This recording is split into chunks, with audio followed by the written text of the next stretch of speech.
morning and welcome to a spectacular African dawn. My name is Brent Smith. We have Andrew Francis on camera. We have Jamie and Brian out in the other vehicle, and we have Geraldine and Nicola in final control, and we're on the search for the largest of Africa's big cats. So apparently at 1 a.m, a big thank you to Kevin Catfish, Ravi and Star, who saw the three Nkahuma ladies on the damn wall, and apparently they headed north. So I'm just checking carefully for tracks. I'm hoping they haven't gone straight into this block. I'm hoping they have decided to meander down the road to make our tracking a little bit easier. So far, no luck with tracks. I'm thinking they might have crossed on that hard ground behind us, straight through north into the block. We're going to check a little bit further down here. Jamie is checking the northern boundary, see if they've got that far. But an exciting sunrise safari ahead of us. Very, very exciting. And Jamie's just calling me on the game drive, so let's see what she's got to say. Standing by.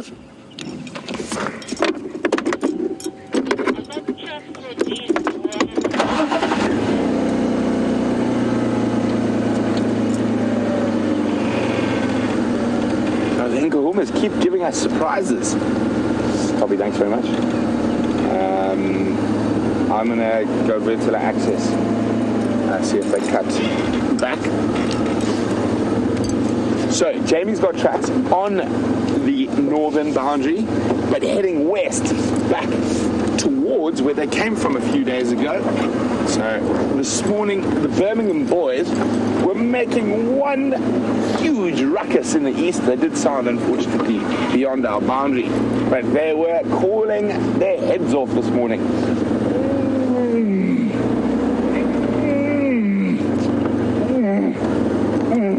Now, there were actually more than one, so Andrew, to emulate, you need to call as well.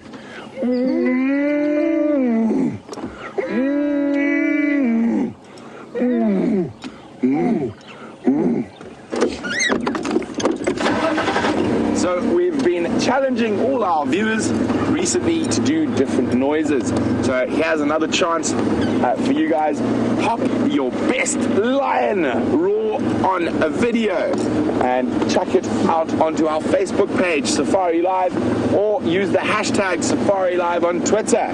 Let us have a look what your best lion impression sounds and looks like. The wonderful thing about having a video of you doing all these wonderful sounds is you can look as silly as we do when we do them. And don't forget, we welcome questions about what we're looking at, about what's happening in the bush around us, and the way to contact us is you can send us an email on questions@wildearth.tv, or, as I said, pop the hashtag Safari Live on anything on Twitter, and we do try to get through as many of your questions as possible. And there was a nice bug on the screen. Andrew used his magic breath to blow it away. But as I said, we do try to get through as many of your questions as possible. If we don't answer your questions on the particular safari, please don't become despondent. Just keep sending them. Eventually they will get to us. So we do try, but remember, we get a lot of questions every drive, and we do try to answer as many as possible.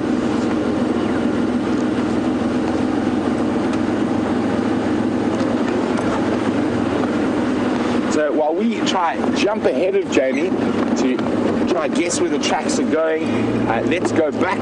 Oh, let's actually not go back. Let's jump on with Jamie, who's hot on the heels of the Nkahuma Pride.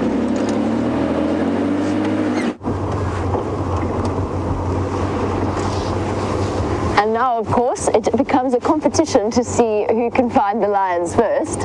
I feel as though I have an advantage because their tracks are heading right towards Sydney's Dam.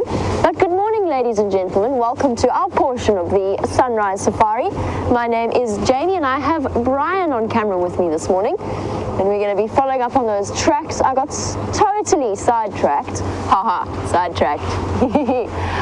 Totally sidetracked by, I was on my way to the hyena den, and then of course you sent through those updates on the fact that the lions had crossed the Djuma Dam wall. I'm still on their tracks now. They're going straight towards either Gowrie Gate or Sydney's Dam.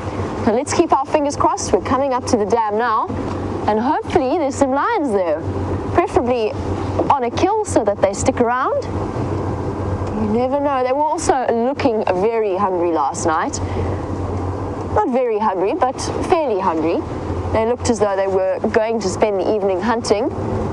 And it was, for a portion of the night at least, it was dark and cloudy and fairly windy. There's a very high possibility that they managed to catch something. It's one of those things I love about going out first thing in the morning, is unfolding the mysteries of what happened last night. And you know that you're only getting the tiniest portion of the various stories, but it's still worth having a look anyway. Their tracks have gone off. They've cut north into Buffelshoek just while I was talking to you. But let's go check around Gowrie Gate, because there's no sign of them around Sydney's Dam. You never know, they might pop back onto the road at some point soon. Good morning, impalas.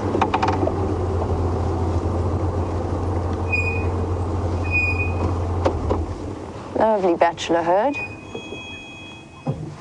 doing their morning stretches.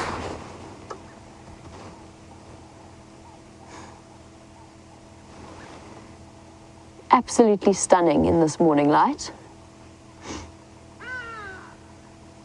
That bright red colour. I'm not going to linger too long.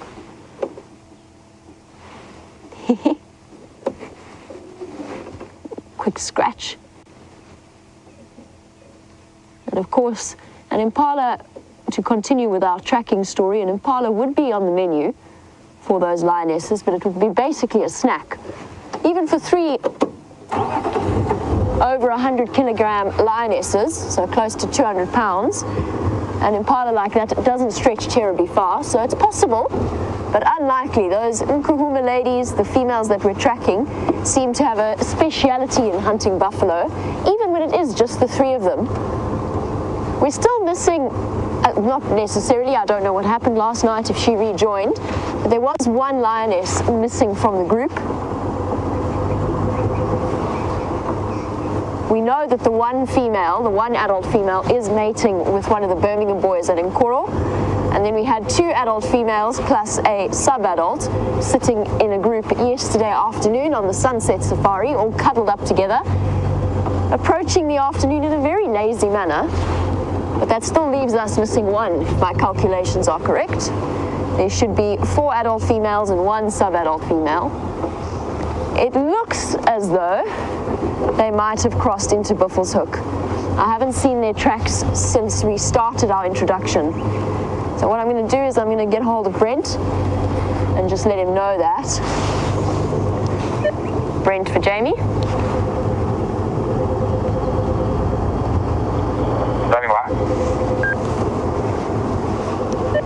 Brent, at least 1 set went off into Buffelshoek around just before Sydney's Dam. It doesn't look as though they've come back out onto the road. Copy that, so I'll keep checking access. Copy that. And you're getting a sort of a behind-the-scenes tour of the Sabi Sands. We're coming across to Gowrie Gate, where all of the guests enter.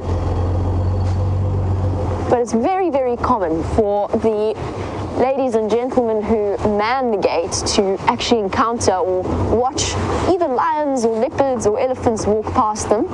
It's one of those magical things about working in the safari industry, no matter what aspect of the conservation industry you work in. You're always going to have those wonderful encounters. No sign of them crossing here.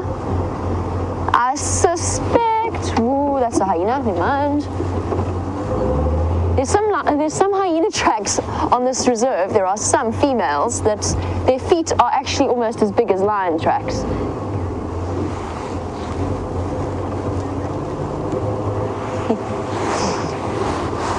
Oh, that's nice to know. And Brian Jurgensen has said that he's put his money on me finding them first. Brian, I have to be honest, I'm going to put my money on them being in Buffelshoek, unfortunately, but it's not confirmed yet. I appreciate, though, your expression of your faith in me. So while we go back to the last tracks, just double check that they haven't popped out somewhere around here. Let's hop onto Brent's vehicle and find out if he's any closer than I am.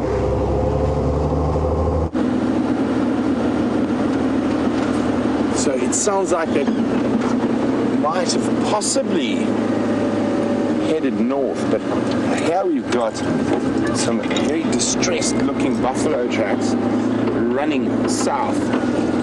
So hopefully it means that the lions were after them. Quite a few different sets of buffalo tracks around here, but unfortunately no lion tracks just yet. So the joy of actually following up on an animal with both vehicles is that we can cover twice the amount of ground and increase our chances of finding these big cats for you. So we are going to check through. If we do find no tracks up towards the sort of northwestern corner of Juma, we're going to leave this area and see if we can find something else. But one must remember, for every set of tracks that leave, there's a set of tracks that come in, we just got to find them.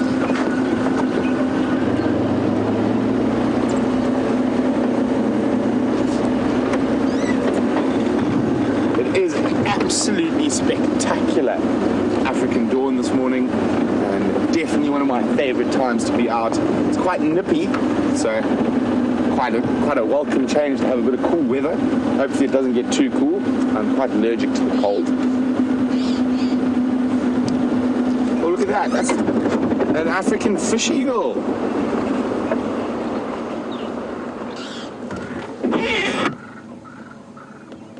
Moving off to find some water to go catch some catfish.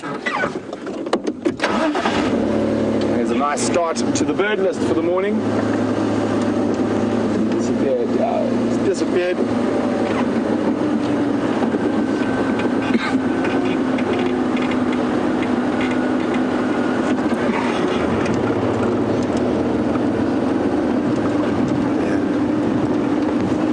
Particularly stunning morning.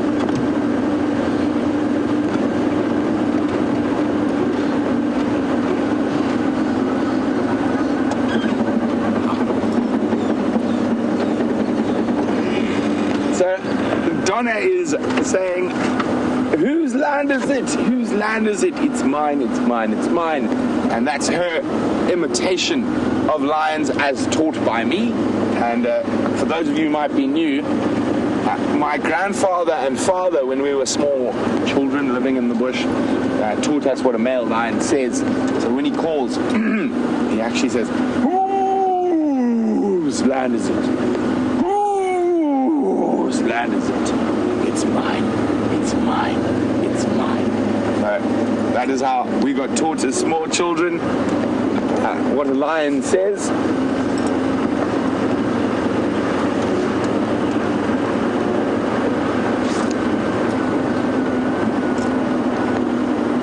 Morning, Lee. Just tracks of the Inkumas look like they crossed north Buffalo's Hook into Buffalo's Hook around Sydney's. Other than that, no updates as of yet.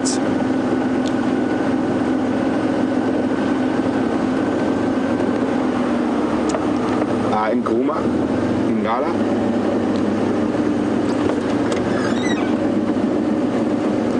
Morning, morning. Look at that. They're trying to blind me because they're scared we're going to find the lions and leopards before them, so they're trying to affect my vision. Deliberate sabotage. Exactly. Good morning again. Good morning. Hello, Brian. Hello, Brent. Hello, Andrew. Hello, Andrew. Hello there. North. I think northbound Okay. Sydney's. I haven't seen anything come out around Gowrie Gate. Okay. No. Lots of traffic though. Yes. What's your plan from here? My plan is to go to visit Nisikaya. Go. See, Jamie's giving up on the leopard and lion competition and just going to the hyena den where she knows there's animals. Yes, that's exactly how it's going to play out. Okay, so we'll let Jamie continue on to the hyena den. We're going to go look for some leopard or lion. Either will suffice. Enjoy. Cheers, guys. Bye, Brian. Ciao. Bye. Bye. Bye, everybody. Bye, Jamie. We winning, we winning. There you go. As Andrew says, we are winning. But let's be honest, if you're on safari on a morning like this, everyone's winning.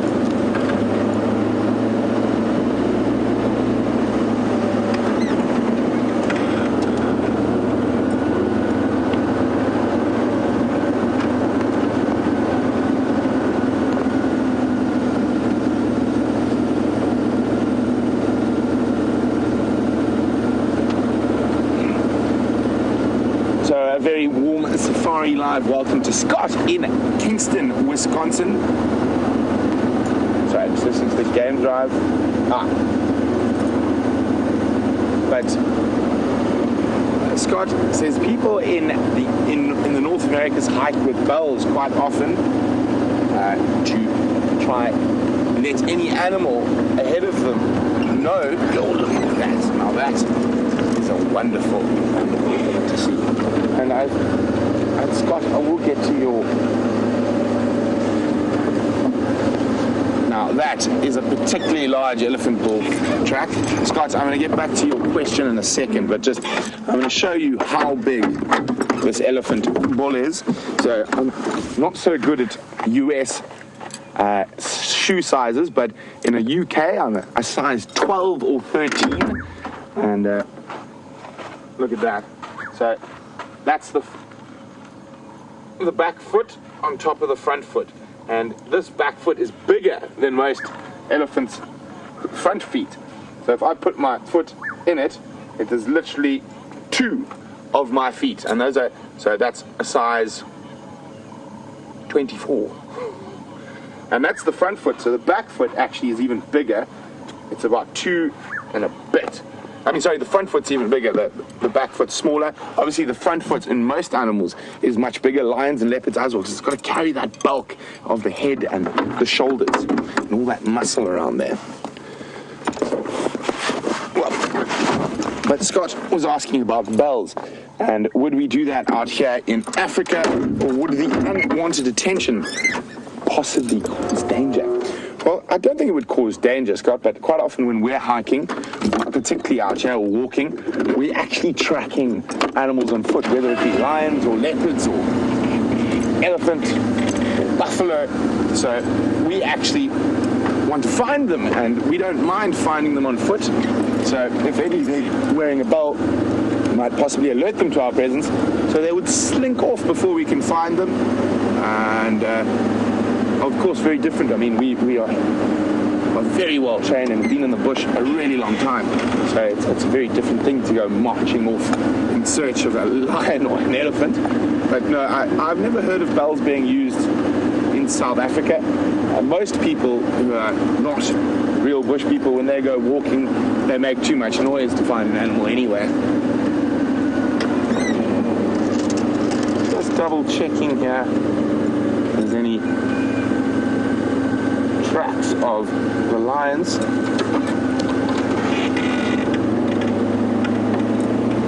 For some reason my ears have gone a bit quiet. There we go.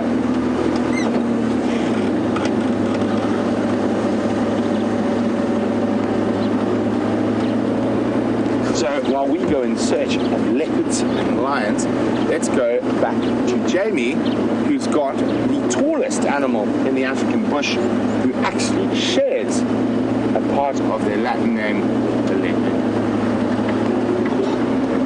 Bless you, Andrew.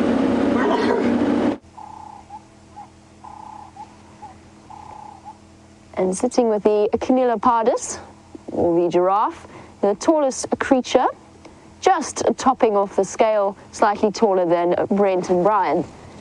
It's been a while since we've seen a giraffe like this, so it's actually a really wonderful moment. I can't actually think when I last saw a giraffe. It's been at least a few weeks. You know, this is a stunning bull who is playing camera shy at the moment. And I will try and sneak closer to him. I just wanted to give you a nice view. You can see the patches of or places where he's got some kind of skin disease. Look at that beautiful dark color. And this is a very large bull. I'm sure we've seen him before. Nice to see him again. Let's see if he'll let us.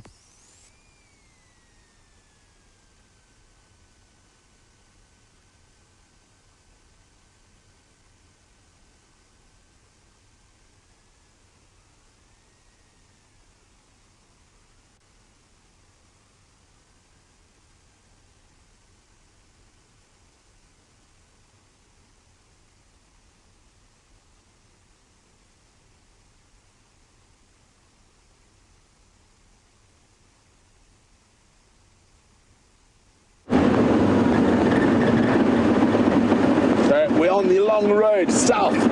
That is our western boundary. And we're just double checking to see if there are not any leopard tracks coming back to visit us.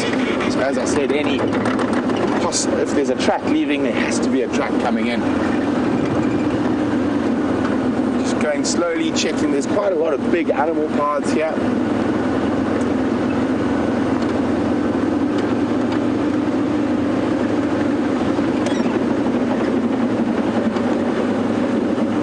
Guys, just an update coming through on the Game Drive channel.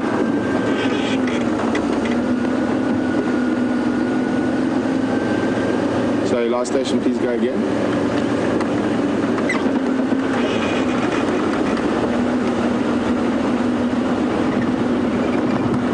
Sorry about this, but we communicate with all the other guides, and that gives us the best possible chance of finding animals. Finding animals is a team game, not a solo sport.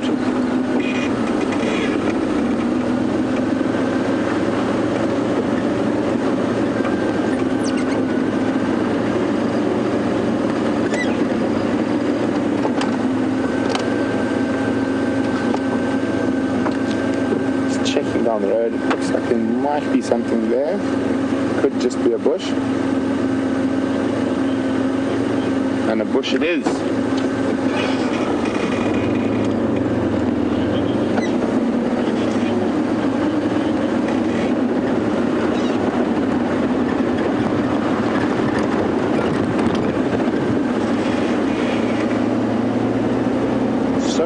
I'm just hearing it sounds like there could be leopard tracks somewhere, so I'm just listening for a second.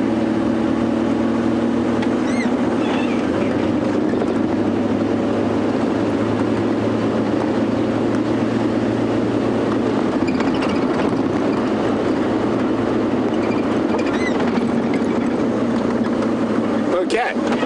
Sounds like a bit of miscommunication rather than communication there. So I'm not sure what's going on. I'm just going to keep listening for a bit, but I'm back with you. You have my undivided attention. Please do send us questions as we go down the very corrugated western boundary. This is Andrew's least favorite road because of the bumpy bump.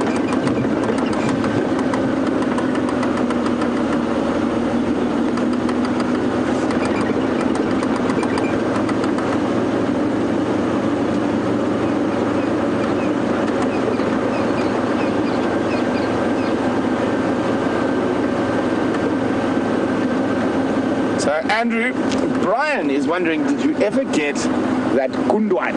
For those of you wondering what a gundwine is, it's the Zulu word for a rat. So a peba is a mouse, nice small little cute thing. A good one is a great grey hulking beast. It looks like a baby elephant that likes to run over Andrew while he's sleeping.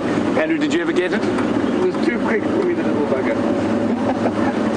And I hear, unfortunately, James Richard says he's only going to do his lion call if I do mine. I think I've done mine twice already. I think that's getting a little bit cheeky there. I think we've already done it twice. Now it's all, the ball is in your court, so to speak.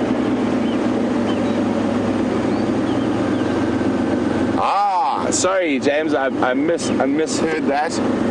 He would like to see the impression of Andrew sees a rat.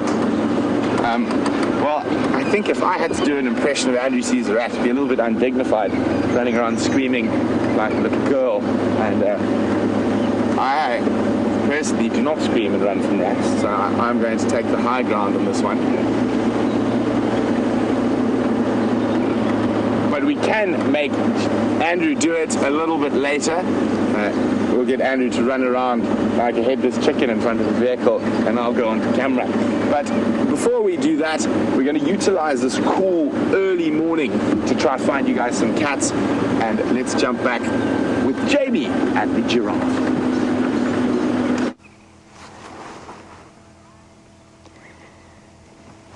Sorry about that, ladies and gentlemen. It seems as though the mic failed briefly, but it's okay. We're back up and running. Luckily, our giraffe is being incredibly obliging where he places his head. He essentially disappears behind the various knob thorns that he's hidden behind. There you can get a rough idea of that magnificent color of his. and the incredible size and strength of these animals, which we often underestimate. And when we look at them, we forget that there's a good couple of hundred of pounds and kilograms there. Absolutely glorious in this incredible morning light. On Triple M. Let's see, since he has been not very obliging, I wonder if he's going to let me sneak closer. Because we're only getting glimpses of his face from behind the trees. Look, there's an eye. You can see, just an interesting aside, yes, good boy. Yes, stretch for those top leaves. You can see all of those hooked thorns as he munches away. And you can see why it's so important for them to have those long eyelashes to protect their eyes. Doesn't bother him at all. Completely adapted to ignore the defense systems of the plant life out here. Munching away with those very nimble lips. And you can even beautifully see the bald patch on the top of the ossicones or the horns.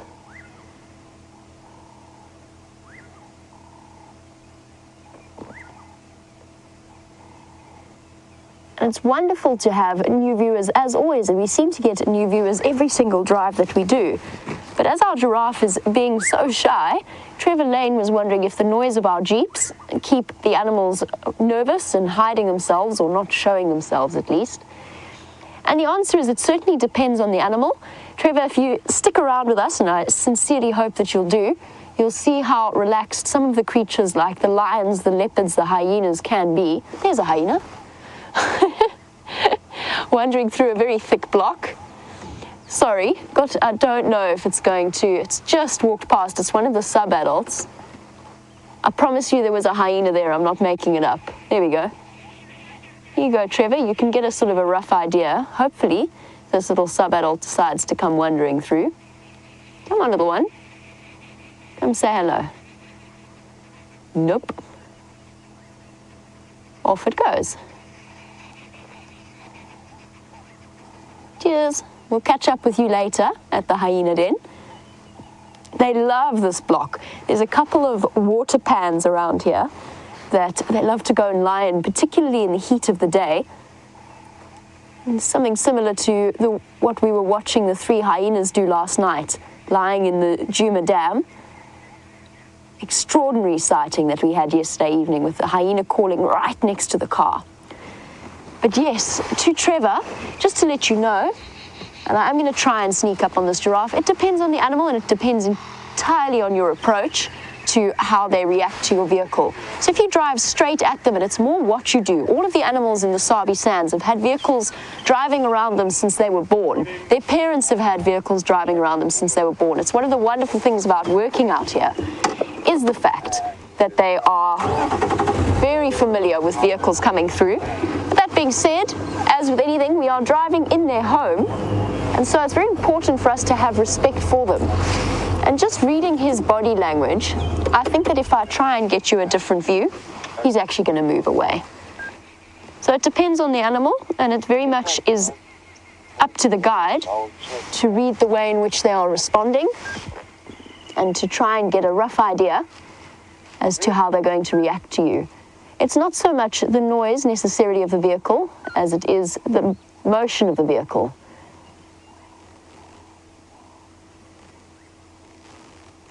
It's a pleasure, Trevor. I'm glad we could answer your question. And if you have a look for Trevor and any other new viewers who are unfamiliar with giraffe, I started talking about the bald ossicones. And when I talk about ossicones, I mean the horns on the top of the giraffe's head. On males, they're much thicker, much more solid, and rubbed bald from a process that's known as necking, which is where they swing their necks around and knock each other on the sides or the legs or the neck with their heads. Funnily enough, that's one of the reasons, in fact, it's the predominant explanation these days as to why giraffe have evolved to have such long necks. It's one of those fascinating changes in the way that we perceive things. Up until a couple of years ago, it was always thought that giraffe's long neck was to reach the best leaves and to take it away from the competition of the smaller antelope. And the same theory was applied to the dinosaurs with long necks. Now, scientists and evolutionary biologists are completely rethinking that theory, and they see it more as a reproductive advantage.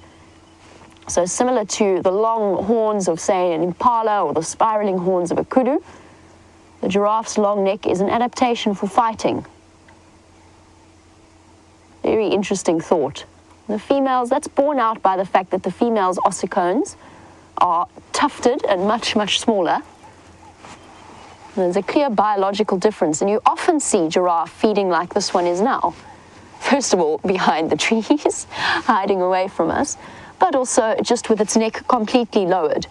Very common. In fact, I would say more common to see them feeding in this manner than to see them feeding with their neck stretched right up, trying to get the best leaves possible. Now, this position that he's in, fascinatingly enough, although he is hidden from us, this position that he's in actually requires more work for him than his natural upright head position. And that's because all along the back of his neck is a huge tendon, a very, very powerful elastic tendon that holds the head up without the giraffe having to contract any muscles. And in fact, he has to contract his muscles to pull against that tension of the tendon to put his neck down. And you'll notice they don't do it for extended periods of time, particularly lowered below their chest height. There's enormous heart, perfectly adapted for being able to pump blood all the way up to that head. But it does come with its own disadvantages and systems of blood flow to help keep the blood in the brain when it's in that upright position. You can imagine the pressure that that heart has to produce in order to push blood all the way up the neck.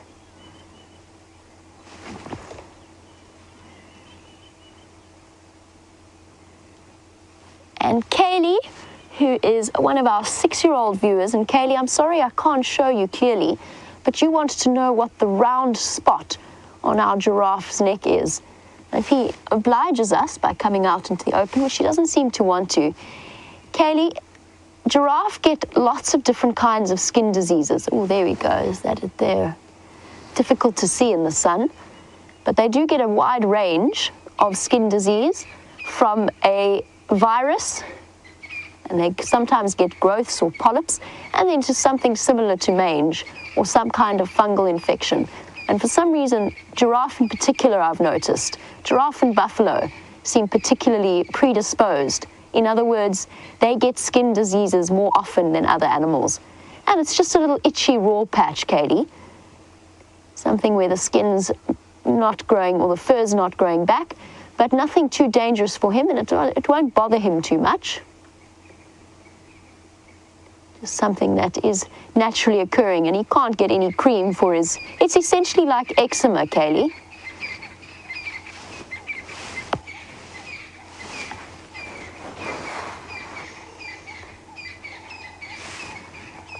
And in this beautiful morning light, we've got a wonderfully dark-coloured giraffe. And Jen Coyle was wondering, does that determine the age, or at least does a giraffe go darker with age? And yes, Jen, to an extent, especially with the males. Males definitely darken more than females with age. That being said, there's also a genetic factor involved. So I've seen some very old giraffe that are very pale in colour, and I've seen some fairly young giraffe that are dark in colour like their mothers. So it's a combination of genetic factors and genetic variations in colouring, and the fact that they then darken, and particularly with the males, they get to an age at which their testosterone levels spike. They start smelling. What you got there, Brian? Is that a hyena? Hello. Well spotted, Brian. Yeah, what you got there, Andrew? Wandering through. Probably on its way to the hyena den, which was my plan before I got distracted by the giraffe. The giraffe totally unperturbed by the presence of a hyena. But yes, they do darken, the bulls do darken, and they start to secrete a substance that smells very bad, in my opinion. I'm just going to try and reposition now that he's relaxed to us. He's got used to us being around.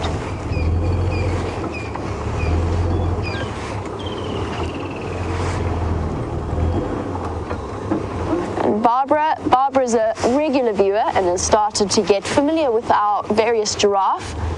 And of course, they come and go as they want to. They've got 4 million hectares of untapped wilderness, or unfenced wilderness. Hello, boy. You're very, very camera shy. It's okay. It's okay. Thank you, boy, for sticking around with us. And Barbara wanted to know, is this the same male that we've tracked for a while, or followed the progress of, as he attempted to seduce a female with quite a young calf, and he was with her for a long time, a couple of weeks at least. Barbara, I don't think it's the same male. I think this one is slightly larger and slightly darker. And that male that was following the female had sort of star-shaped spots. It's amazing the amount of variation. This hasn't really helped us at all, has it, Brian? He's still hidden. He's still completely hidden. Hey, boy. Just let my engine run for a bit.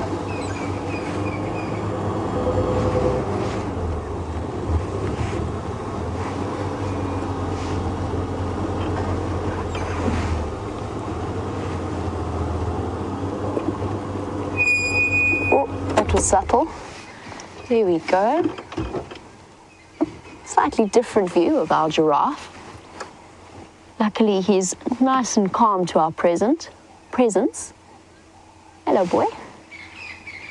Oh, don't go away.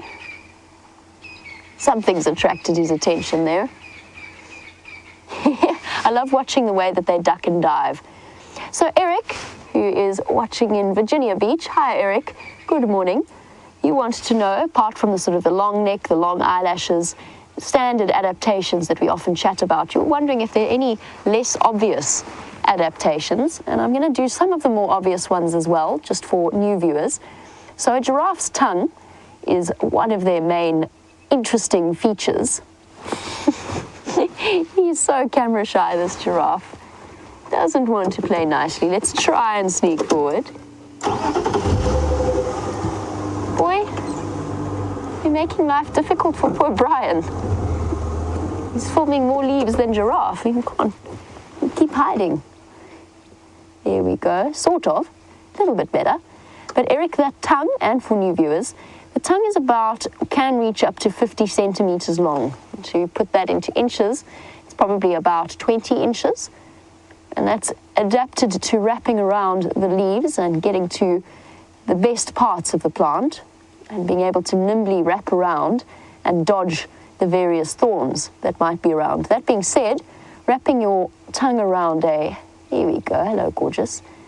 Wrapping your tongue around a thorn branch is something that they have to do with on a fairly regular basis, which means that their tongue is black in color. And the reason it's black is because it's impregnated with melanin. The dark pigment that causes freckles in people is actually a fairly tough pigment. That's why we get freckles.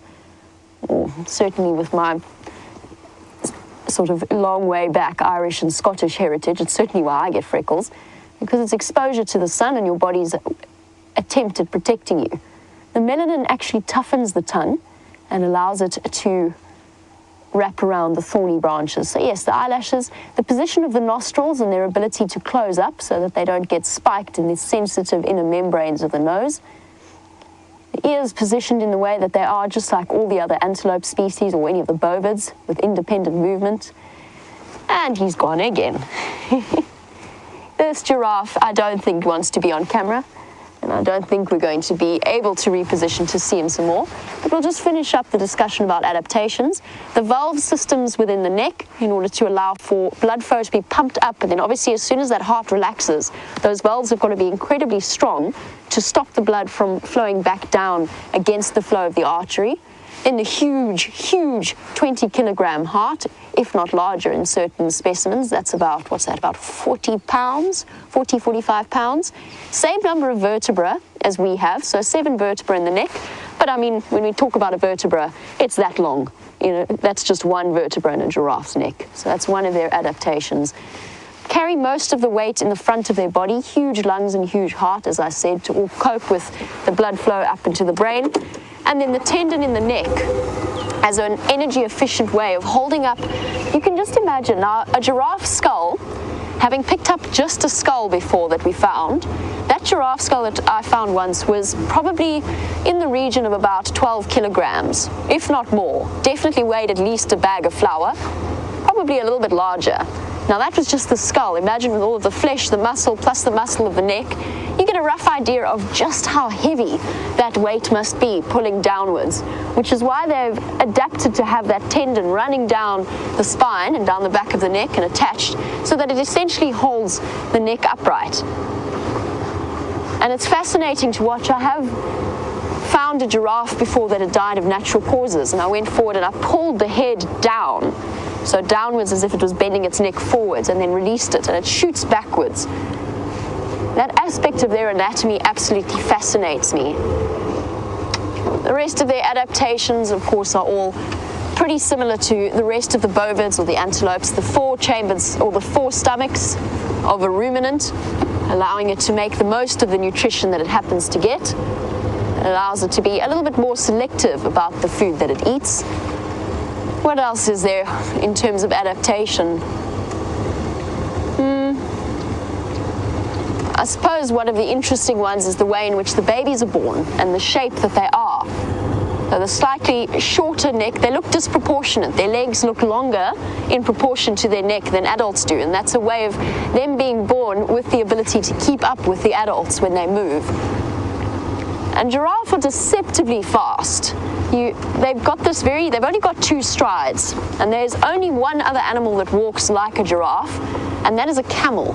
So it's completely unique in the mammal, almost unique in the mammal world, and the okapi, sorry. I think the okapi walks in the same way as well.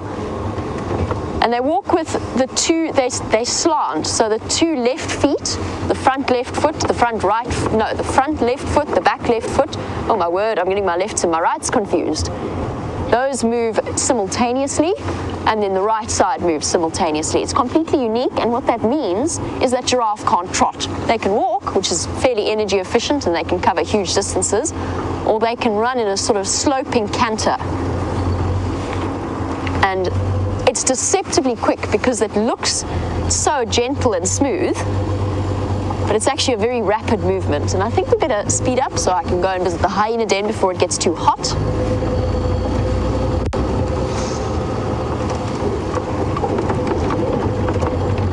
Bumpy, bumpy.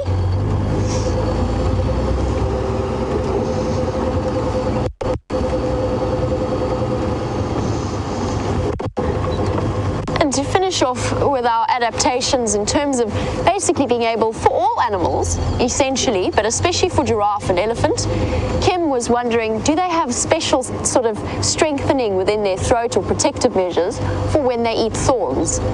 It's more prominent in elephants. Elephants are less selective in the way that they eat. They grab full-on branches of thorns. I've seen them stick entire sickle bush branches in their mouths with spines about this thick. Giraffe are a little bit more delicate in the way that they feed. They can afford to be because they're ruminants. They've got those 4 stomachs, so they need less food for their body size than something like an elephant that only has 1 stomach and cannot afford to be as selective. An elephant just needs to constantly, and I suppose the best way to put it is it constantly needs to be shoveling food into its mouth because its digestive system is very inefficient in comparison. And there's different advantages to both systems. But for giraffe, they can afford to be a little bit more selective, and they can actually wrap their tongues around the branches and collect less in the way of thorns. But yes, they will eat thorns inevitably, and yes, their throats, like their tongues, are strengthened with melanin as well to prevent any kind of slicing of that very delicate, what in us is a very delicate membrane down the esophagus.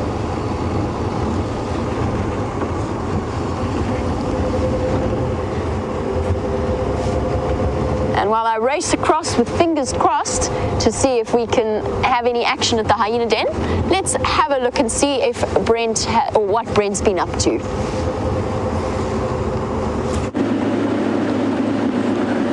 So, in your absence, Andrew and I have traversed the whole western boundary, the whole now southern boundary, and we're about to hit the eastern boundary. I've just got a report from Roy Arathusa that just beyond this rise, just outside our Traverse zone, there are 4 lionesses from the Styx pride.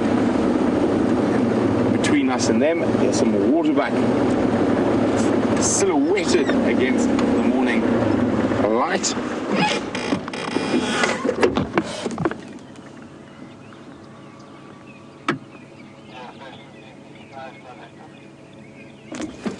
So look at that female waterbuck, very distinct shape. Lions right here.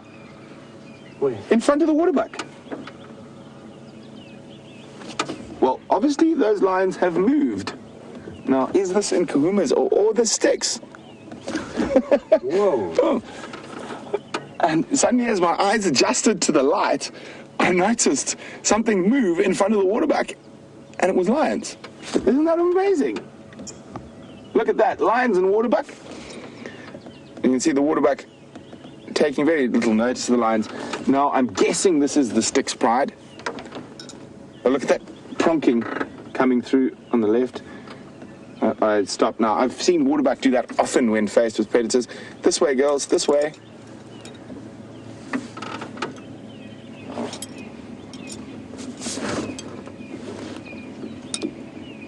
The Hlambio Vangala Cheetah Cut Line junction with Gari Main. Let me just move. I'm blocking the whole road. And those lines have moved from where I heard they were. They've obviously come further towards us here. I'm just going to pop us in the spot. And look at that. Isn't that beautiful? With the lions and the waterbuck together there in that beautiful morning light. I think that definitely is worth a photograph. So if you hear a clickety-click, don't worry. It's not the vehicle braking. It is just my camera. And I hope you guys are getting some fantastic screenshots as well.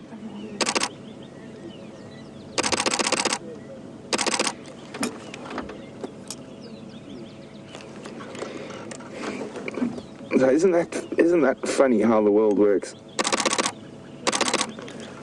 Notice the waterbuck silhouetted against the skyline, and then suddenly, as my eyes adjusted, there's a lioness. Now, unfortunately, they are just beyond our Traverse area, so I'm not sure, and I can't be sure whether this is in Nkuma or the Styx, but I'm pretty certain it's possibly the Styx from where they were seen earlier this morning.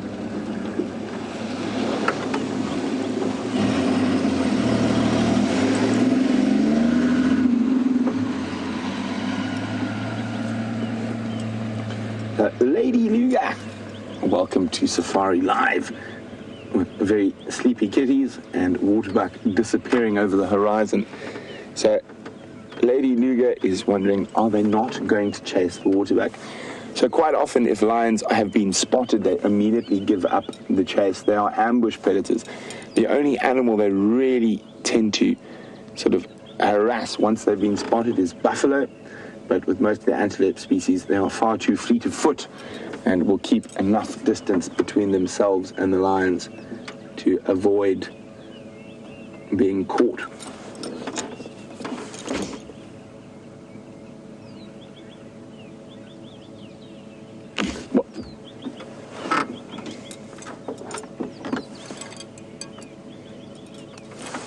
Well, that's the one thing about tracking. It's probably 20% skill and 80% luck. If you don't have tracks, you've just got to drive the areas that you're confident the animals might be, and sometimes they are right there. Now that's quite interesting. Let me get my binoculars out there.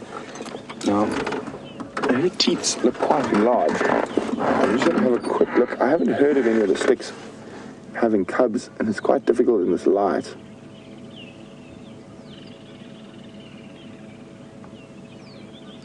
We'll find out from the other guides a little bit later whether any of the Styx have been recorded having cubs.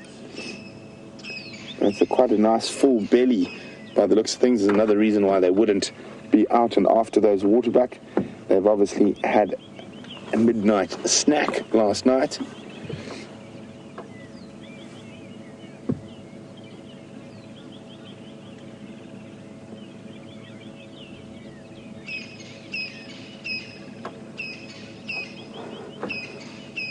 James Taylor says those waterbuck are being pretty cheeky right now. But it's not uncommon with animals once they've spotted lions or leopard, especially if they feel they're no threat, like these ones are, that they will just hang around, quite often look at them, snort. The waterbuck have departed. Can you still see any, Andrew? I think they've gone over the horizon. Well, we need to thank those waterbuck, because if I hadn't stopped because I thought the waterbuck silhouette was very pretty, I might not have spotted the lions because I was looking straight into the sun.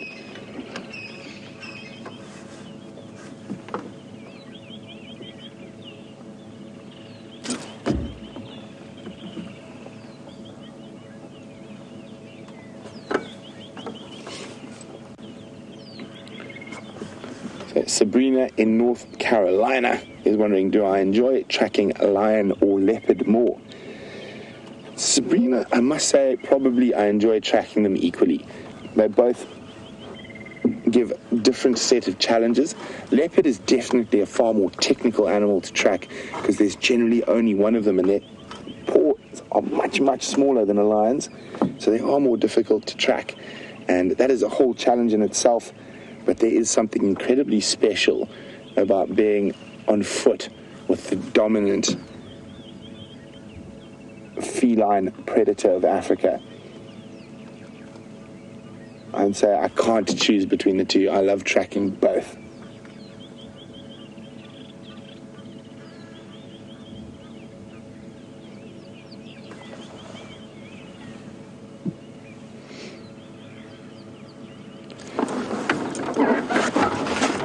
So Dale in Calgary is wondering where is the Styx territory, and it's pretty much, it's quite, in this area from the south of us here, they do come into Djuma, but very, very seldom, very deep into Djuma, and we're right on our sort of south and eastern corner, but generally from here south almost all the way to the Sand River. So they have quite a big territory. You must remember, with quite a lot of lion prides, there is a little bit of overlap. So there is overlap between the Styx and the Nkuhumas. But the Styx seem to be faring a bit better than the Nkuhumas since the Birmingham takeover, and that can change. But the Styx pride I used to see 8-9 years ago, even longer than that, when I used to work south of here. And they were an incredibly large pride back then. There were sort of 14 individuals, but they had to have split since then, and they've had ups and downs with different male takeovers. So I'm not sure how many Styx. The most Styx I've ever seen together is 4, and I can see 3 here. Let me just double check. They did say there were 4, so there is quite possibly a 4th one either lying on the other side of the road or just over the rise that we can't see. How many you got, Andrew? 3. I've got 3. All of them look to be large adults, so that's why I think it's safe to say they're not the Nkuhumas. And the fact that the Styx last night in the Sunset Safari were a couple of 100 meters from here, and we were with the Nkuhumas, probably 4 kilometers, so quite a big distance. Not to say a lion can't walk 4 kilometers in the night. A male lion who's on a serious territorial mission have been recorded doing up to 25 kilometers in a night. And quite a funny story about that is my dad has always been very much a bush person. My mom, not so much when she started. My mom was a professional tennis player living in Boston, and she met a long-haired Zambian-born boy who knew how to ride horses. That's another long story. But on their honeymoon, they did some very fancy places, but my dad took her camping in northern Botswana, and in those days there was very little in northern Botswana. There were hardly any lodges, so a tiny little A-frame 2-man tent, and they went to a place called Maipan, which has got incredible lion densities. And their first night out in the bush away from the hotels, made dinner, got into bed, and in the distance, as we did earlier, the male lion starts calling.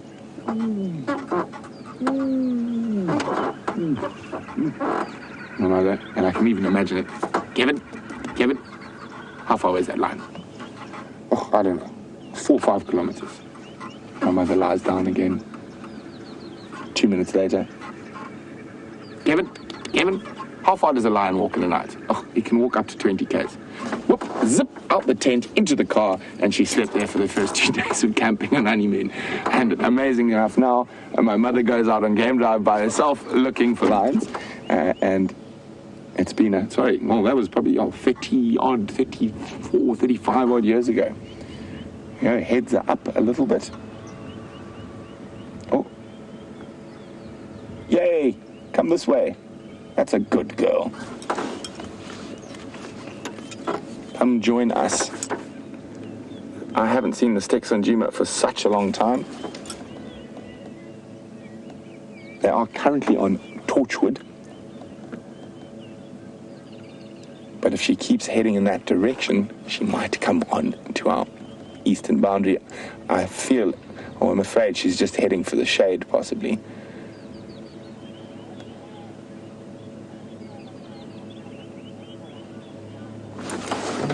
Sorry guys, I just got to be on the game drive second for it. While I deal with the game drive, let's jump on with Jamie, who's with the other apex predator here in the Sabi Sands. Really? The other apex predator, and if I'm completely honest, one of my favorite predators, if not my absolute favorite. And I know I'm not alone in that. We've got a couple of regular viewers who are spotted hyena crazy, just like I am. It's been a while since I've been at the den, so I'm actually very excited to be here and to see just how much they've grown in the space of probably a week since I was last here. Awesome. Look how big these little cubs are getting. Wondering to explore whichever individual's just arrived. Who's that little one? There's a hyena just out of where you can see it's hiding behind the tree. And that's where that sub-adult is going to investigate. And now that it's moved off, I can actually reposition to give you a nice view of the den. And you are in for a treat for new viewers. I promise you there is not much cuter out there than the baby hyenas that we've been watching at this den. Getting big now. November's looking enormous and very spotty. The hyena cubs, when they're born, are pretty much brown or black in color. Let's see if we can get you a nice view. Good morning. You full of mischief.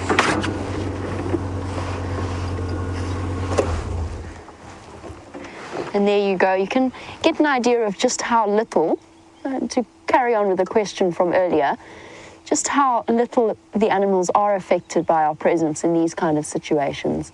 We are so privileged to be able to watch, for example, Pretty, the adult female that's lying here with her cub. The cub is called November because it first made an appearance on television, probably one of the most famous hyenas in the whole world. That little cub. November, having breakfast.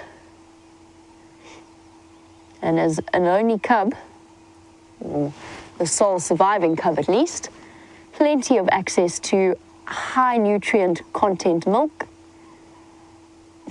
I'm so glad that they haven't moved. I was a little bit concerned they might have. It's been so long since I've come to visit this den site.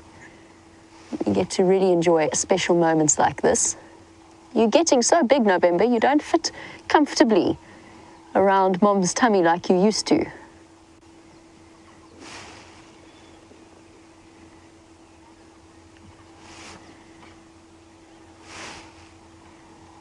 So Maggie, who's watching in Vancouver, you were wondering whether or not they've moved. And clearly the answer is no, thank goodness. It always takes us a little bit of time, unless we get very lucky, to relocate them once they do move. The nice thing is that they regularly rotate through known den sites.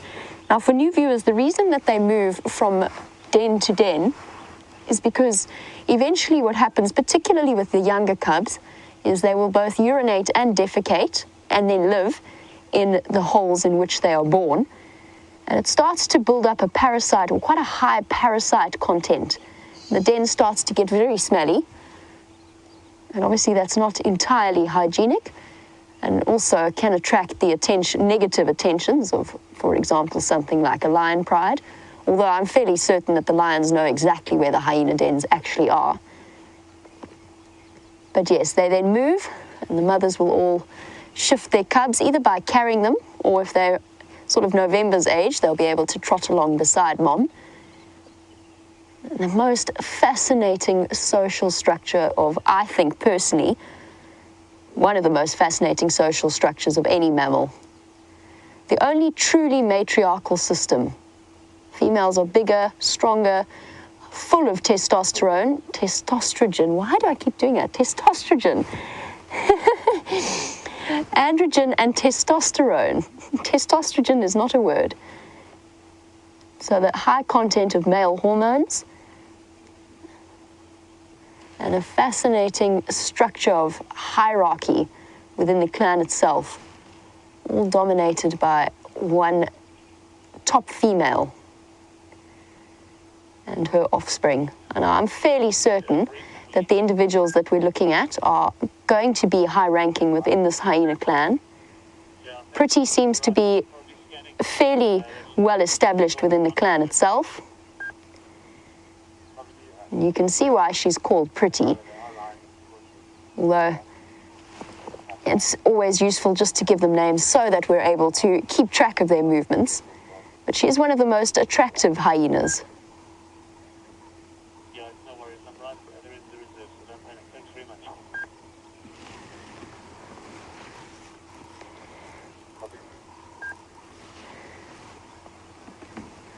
And for all of you who are excited to pay another visit to the hyena den, it's an absolute pleasure.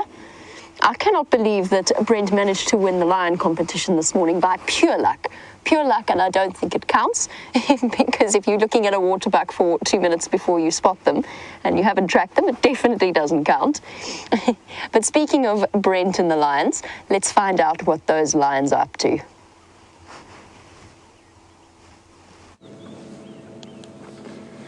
So there we go. It looks like all the lions are heading towards that lovely little bit of shade to have a snooze. There's still one out in the sun.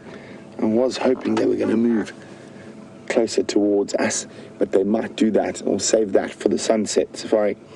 And Jamie's saying, I found the lions due to luck, not due to skill. Well, of course, it pays to be lucky. What can I say? There we go. She's doing a bit of cleaning. Anyway, I think there's quite a lot of skill in being lucky. What do you think, Andrew? Definitely. Yes. There's that saying, you make your own luck.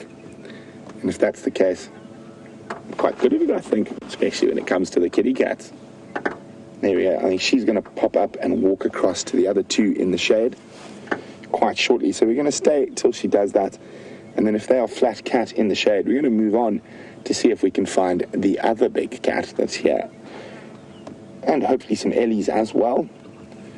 But I think we'll stay with these lions a little bit longer. I'm pretty certain she's going to get up and move to the shade. It does feel like someone's turned up the thermostat in the last 10 minutes or so. So where it was nice and cool lying out there, probably a little bit chilly so that we're catching some morning rays. Those morning rays have now become pulsating heat. And I think those lions are going to lie up in the shade here for the majority of the day. Be very interesting to see where they go from here. The closest water is almost directly behind them. They may have come from there already. I wonder where the fourth lioness is.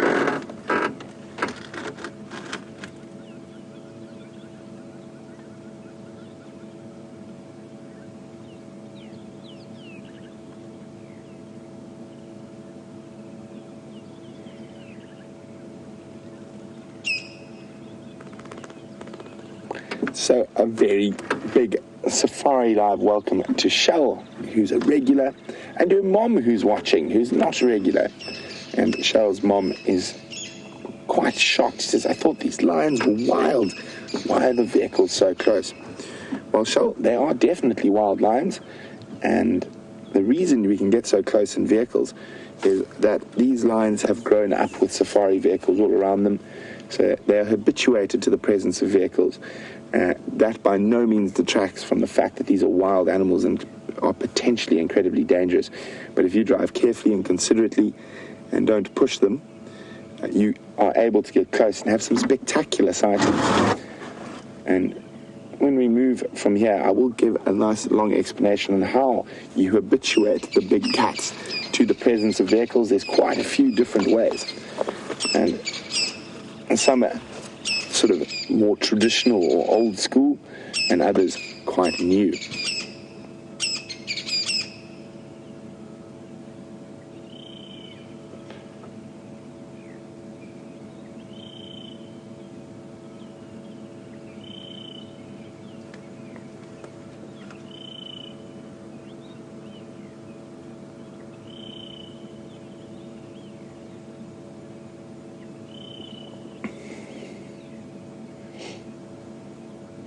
So James, Kim and Dory have been snapping away at some screenshots, and I think that lioness I said looked like her mammary glands were enlarged, but looks like she might be pregnant. As I say, I'm not going to gander a guess when I'm this far away from them. I'd like to have a look at her a bit closer before I guess, but it did look, even from this distance, like those mammaries were engorged.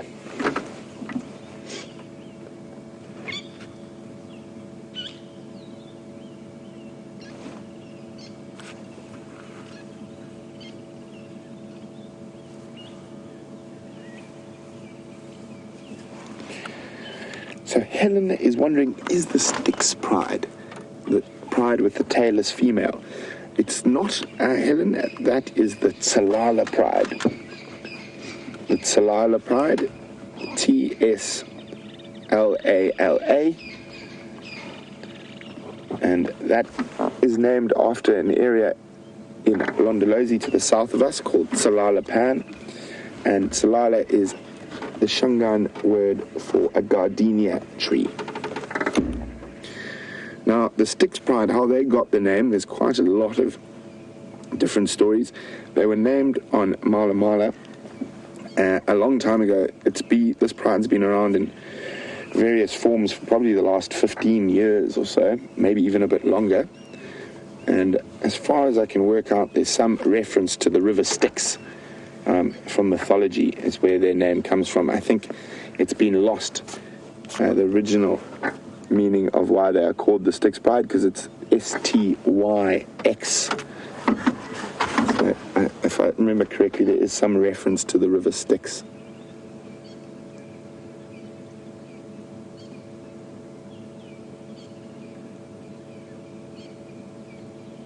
Well, she must have been colder than the other lionesses, because she seems to be really enjoying this African sun.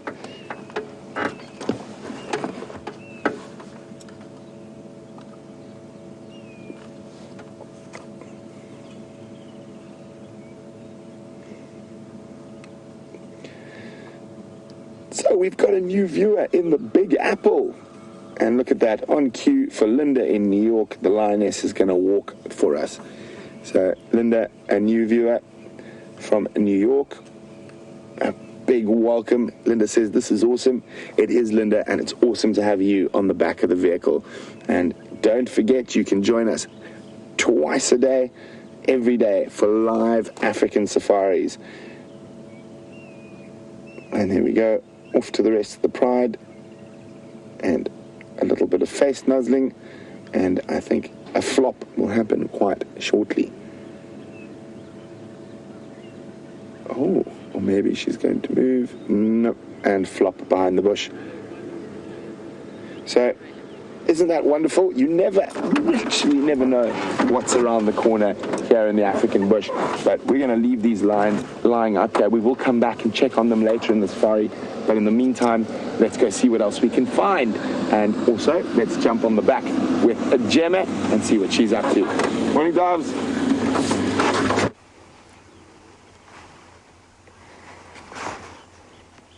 While you were with Brent and those lionesses, I was just trying to figure something out, and it's something I will put to you as the viewers.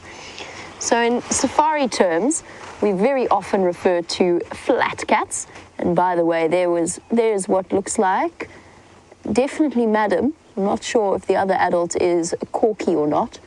Hard to tell. Madam, of course, being the matriarch, and Corky being the mother of the December twins. No sign of the newest set of cubs though. And then, did you see that puff of dirt as she blew out, exhaled, that sigh of exhaustion?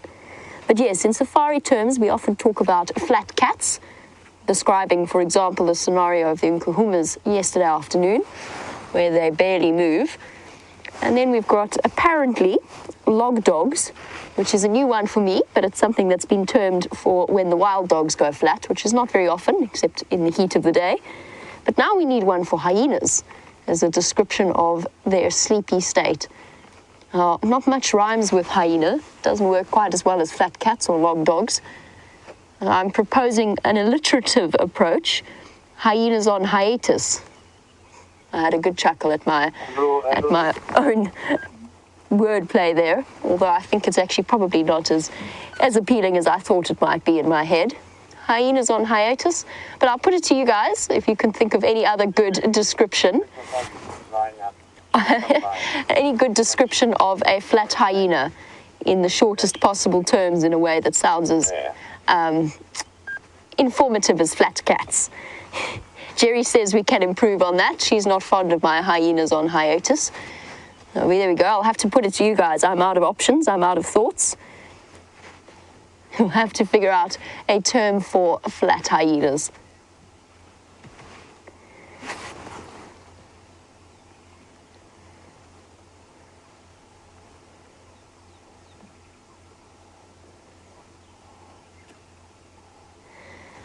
Now, one of the fascinating aspects and one of the reasons why hyenas are so interesting is their arrangement in the way that the females are structured. And of course, they have pseudopenises, which is an extended clitoris, a urethra fused with the vaginal tract. So they urinate and give birth and mate through the same entrance. Very, very strange, very interesting structure, and one that is not really as well adapted to the natural processes of a female as it is in other mammals. They even have false testicles, which you can kind of see here on pretty, little bit extended. But Katrina has read that 60% of spotted hyena cubs die of suffocation when they are born to first-time mothers. And Katrina, that's absolutely correct. I didn't know the exact percentage, so thank you for providing us with that. I did know it was a very high percentage. And actually, what can often happen is the female giving birth can die as well. And the reason behind that is it is such a restricted birthing canal. Hello. You with the full belly. Look as though you've eaten a football. Oh, my goodness. That hyena's been in a scrap. Injuries all across the bottom of its neck and across its backside. Now that could have come from several different options. It could have been from a fight with other hyenas, and I would guess that that hyena isn't particularly high ranking within this particular clan setup. It's wandered off. It's been separate the entire time, thought about approaching the rest of the clan and then moved off. Could also have happened during a hunt. And of course, spotted hyenas, despite their very undeserved reputation of being filthy scavengers, are, as Brent said, apex predators and more than capable of hunting their own food, which they do very regularly. It just depends on the area that you're in and the lion density as to the percentage that hyenas either hunt or scavenge. So it could have been an injury from that. The other option is an encounter with something like a pack of wild dogs.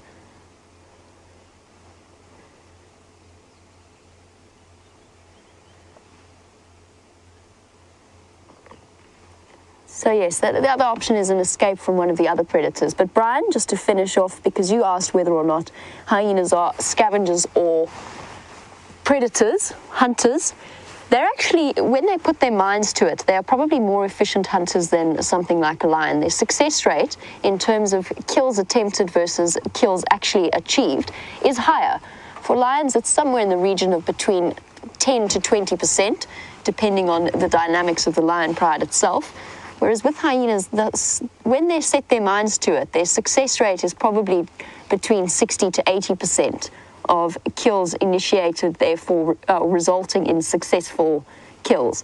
And the reason behind that is they're not ambush or stealth predators like lions or leopards, and they don't overheat in the same way. They've got incredible stamina. And it's one of those evolutionary things that probably came into existence due to their competition with lions. And depending on the lion density versus the kind of prey distribution of an area, that will determine the percentage that a hyena clan will hunt versus scavenge. Now, my guess with this hyena clan is that they mostly scavenge. However, in the time during which the lions were not on Djuma, but the surrounding properties, and quite often away from this clan's, what I think of as this clan's boundaries, they probably were hunting far more than we realized. They're adapted for nocturnal activities. So again, we might not necessarily have seen all of their successful kills, but they're more than capable of taking down zebra, wildebeest, or even a kudu would be on the menu for hyenas. And just to finish off with Katrina's question as well, that evolutionary line that has led to that very strange arrangement in terms of the female's reproductive organs is also something that has been considered to be an adaptation because they were in competition with a social predator like a lion. The bigger the female, the better access to food, and therefore the more milk that they produce. And you see it even within the clan itself. The higher ranking females get better access to food and therefore can lactate for longer, and their cubs can go on to suckle for longer. And hyenas will feed their youngsters. It's a very prolonged period of time that they feed and care for their babies in this way. Up to 1.5 years, when you think of lions and leopards that have a much, much shorter time period, at least half of that, before their youngsters start to supplement feed with meat. And hyena cubs will do that as well. And what's interesting is there was always this idea that spotted hyenas will never bring food back to the den. And what's interesting is that studies have shown that it's more the high-ranking females are more likely to be able to take the food away from the rest of the feeding clan and to drag it for kilometers back to their den site to supplement feed their cubs. And that in turn gives them a much higher success rate in terms of cub survival, because the cubs don't have to leave the safety of the den, and the females have better access to food in order to provide milk, whereas with lower-ranking females, they can't necessarily sustain an extended lactating period, and so they have to start taking their cubs to kills earlier, and therefore exposing them to the dangers of the outside world. It's one of the other reasons why, of course, the dens start to smell quite bad after a while. Well, we definitely saw a drag mark from something. There's no evidence of it now, but these hyenas at some point dragged a carcass or some part of a carcass over at least 2 kilometers. Saw the drag marks from Gowrie cut line.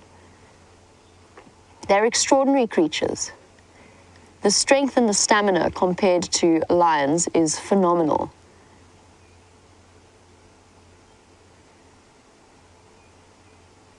Just have a look at those incredible feet. You can see why the 2 lobes at the back show through more clearly.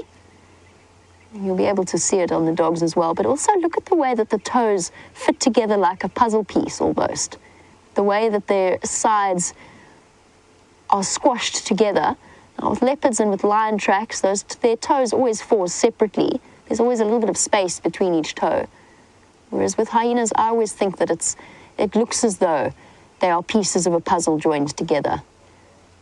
And you can see how this one's claws have been completely worn down. Constant walking up and down. Much smaller than their front feet.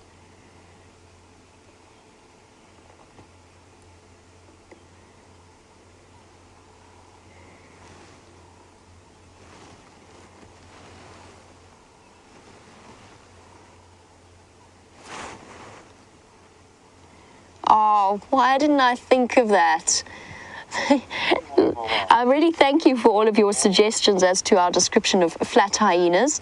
And from Jen and Lou and many, many others, you have suggested horizontal hyenas. I cannot believe I didn't think of that. That's quite shameful. How did my brain miss out on that option?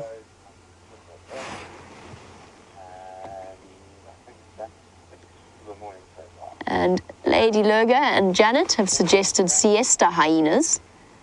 Siesta, hyena also works very well, although I think I'm swaying towards the horizontal hyenas. I cannot believe I didn't think of the obvious one there. This is why we have, or one of the reasons why we have such wonderful viewers, to provide us with good ideas when our brains fail us. Thank you so much.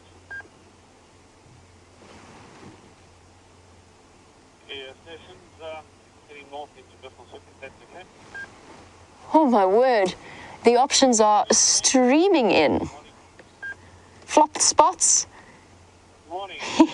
What were the other ones again? I'm getting so many of your suggestions. You're gonna pull up with that next wall. Whoopers at rest, I quite enjoy as well. Tracks of a male leopard that have gone along Hovering hyenas. the Gary cut line. That just, yeah, now all I can see is hyenas hovering off the ground. Bristol's excitement. Have a look around. Oh, genius, guys. Thank you very much. There's some brilliant suggestions within there. I think horizontal hyenas turns out to be the easiest one to remember, but I'm impressed by all of your suggestions. Where are you working? I'm struggling to choose which one I think is the better one.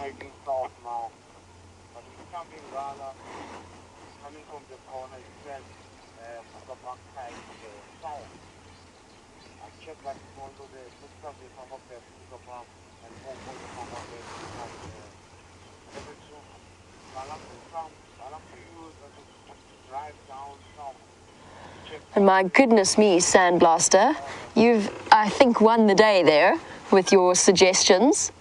With hyena pantina when they are dirty, hyena marina when they are in the water, hyena ballerina when they are playful,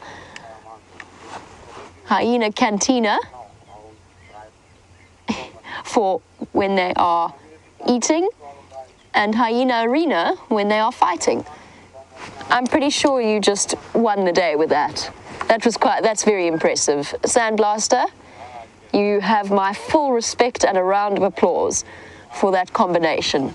Above and beyond the call of duty or my desperate plea for some brain power. Very, very impressed. So our horizontal hyenas, our flopped spots, whatever else we want to nickname them, or hyena on hiatus, which is my sad little suggestion. They are completely at rest, but at least it's nice to know that they are still at this active den site. I'm very grateful. I was anticipating a long and prolonged search for when they disappear before finding them again.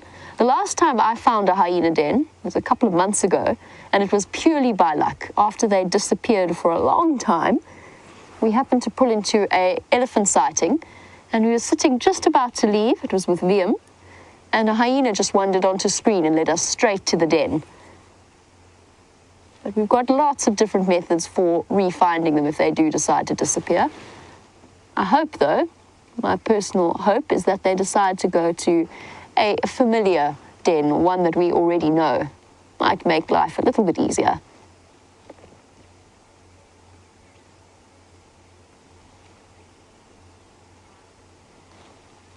I'm so impressed with Sandblaster.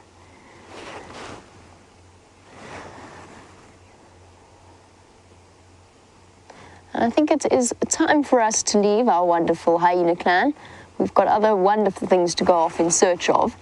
It's always a tricky balance finding the amount of time, and personally I could spend quite happily all day sitting watching the dynamics of hyena dens. But I don't think that they're going to be up to terribly much anymore. It's starting to get warmer again. The sun is high in the sky already, and I think they're going to spend the rest of their day in similar positions. So let's head out and go and see what we can find. That, of course, is provided Rusty will allow me to start. Hey, there we go. Brilliant. Bye-bye, hyenas. Sleep well. Enjoy your day.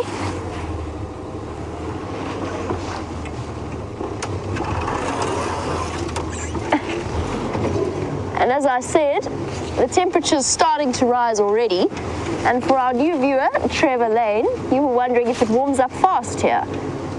And Trevor, depending on the weather, and it's been slightly cooler recently, much to everybody's relief, you are absolutely right. It warms up incredibly rapidly. So sometimes by 7 o'clock in the morning, and I think we are approaching 7 o'clock, the temperature will already start topping out at about 30 degrees centigrade, which is around the late 80s to early 90s in Fahrenheit.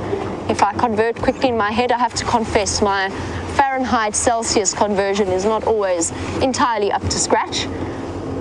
But it can get really, really warm. I'm still in my jacket, but that's only because I haven't quite had the opportunity to take it off yet. And I think once I start driving into the sun, it's going to be off very shortly. And in midsummer, our sun, because of the rotation of the Earth, or the way in which it rotates, during our summers, it's slightly closer in position to the sun. So the sun is unbelievably strong on our summer days. One of those things that's important to remember when you're out on safari, that you've got to be careful of making sure you protect your skin very thoroughly. And you'll notice we always wear hats. We've always got sunscreen with us. It's just one of those things that is part and parcel of the safari experience. And while we head out for more wonderful safari experiences to add to yours, let's find out what Brent was up to while we were at the hyena den.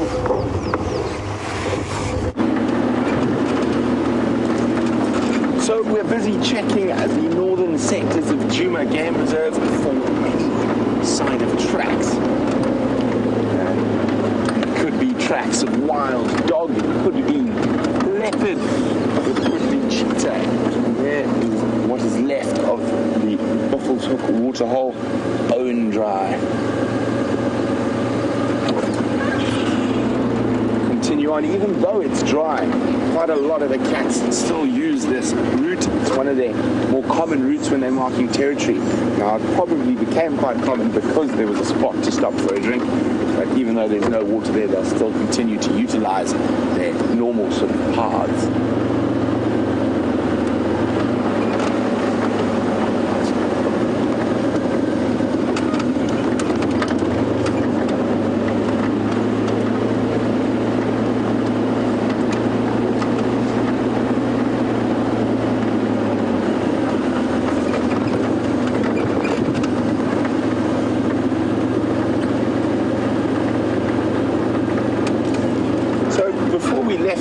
I said when we came back, I was going to give you a bit of a more in-depth discussion on how to habituate big cats to the presence of vehicles. So that's Highway.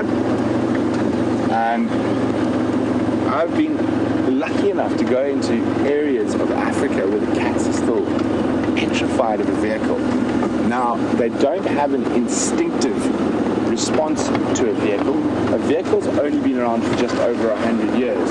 So there's no response like they have to the upright bipedal figure of man, which is another predator.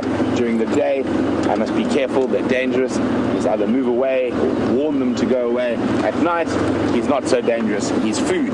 But with a car, they don't have that instinctive response. It hasn't been in their ecosystem for long enough to warrant an instinctive response. So, like with a lot of new things, quite a lot of animals are quite nervous of them, and it does take time to habituate them. I think the fastest I've habituated lions to a car, let it take a bit longer, is about 3.5 months, from literally them running into the distance to being able to sit sort of 20 meters away from them. Even then, not 100% relaxed, but still relaxed enough to have a really lovely viewing from the vehicle. So often it's quite a painstaking process. So say, for example, the lions were on top of that crest ahead of us there. So over there, it's quite far away, probably 400 meters, would you say, Andrew? Yeah, 300, 400 meters. 300, 400 meters. So if I spotted lions and I was in an area where they were not used to vehicles and they often ran away, I would stop here at about 300, 400 meters. and I'm pretty sure they're going to be able to see me from that sort of distance, and I would start talking quite loudly because of the distance, but also keeping my voice really, really calm. And probably for the first 7 or 8 or 9 times, I would try to keep distance. Sometimes, depending, reading their body language, you can actually try closer. So for the first sort of 10 times, you keep distance, and eventually they get used to you at that distance, and they don't run away, and they just relax. And then after that, we would go a little bit closer. So the next time, for the next week or 2, we would suddenly stop 50 meters closer and 50 meters closer. And a lot of people think, oh, you should be quiet. Not really. I believe you should actually talk, get them used to the sound of the voice and the sound of the vehicle. Look at that, flying straight at us. It was a valence. Cuckoo, is it going to land?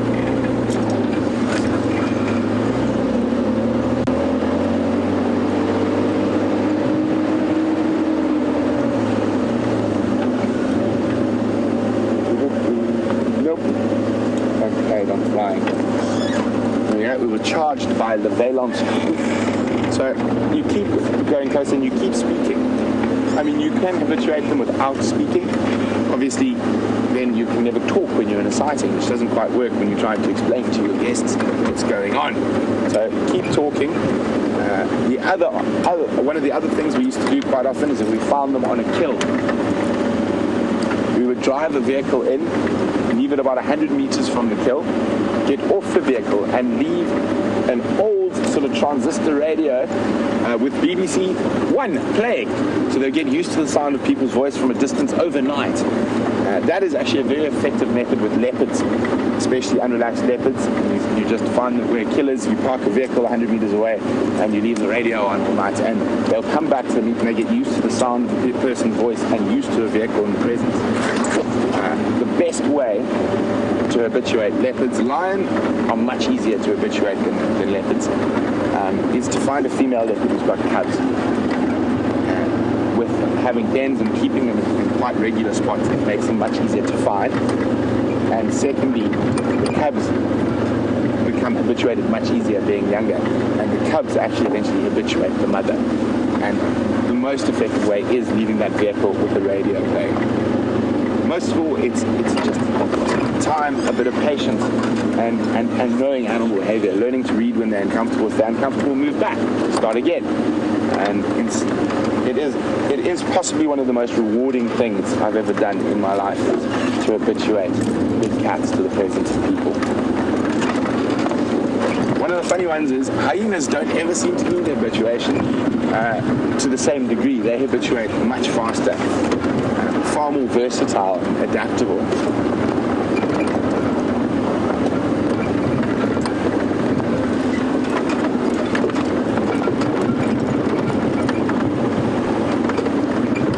So this is not a road we drive too often. So I thought it would take a gander since there are no tracks anywhere else this morning.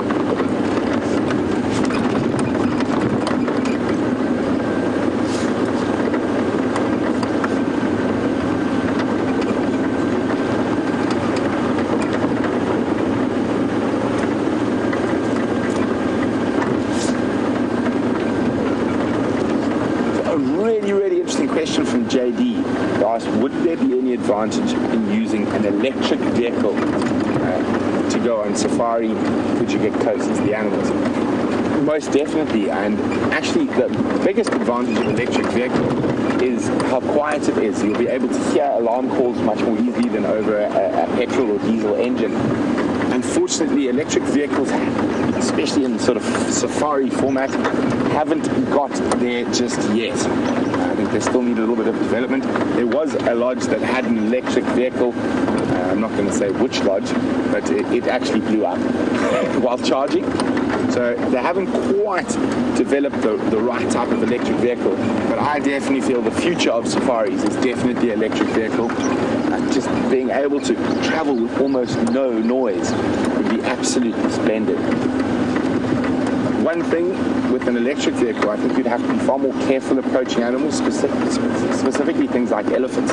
Because it's so quiet, you could give them a big surprise. They don't hear you coming.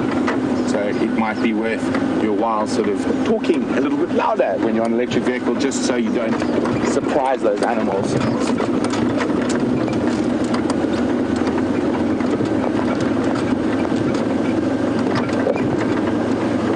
That lodge that had an electric vehicle that blew up while charging nearly burnt down all the other vehicles as well. And since I've heard, I don't think they replaced that electric vehicle. I think they replaced it with another petrol vehicle. But definitely, in the future, I definitely see electric vehicles as being 100% the best way to go on a safari from a vehicle.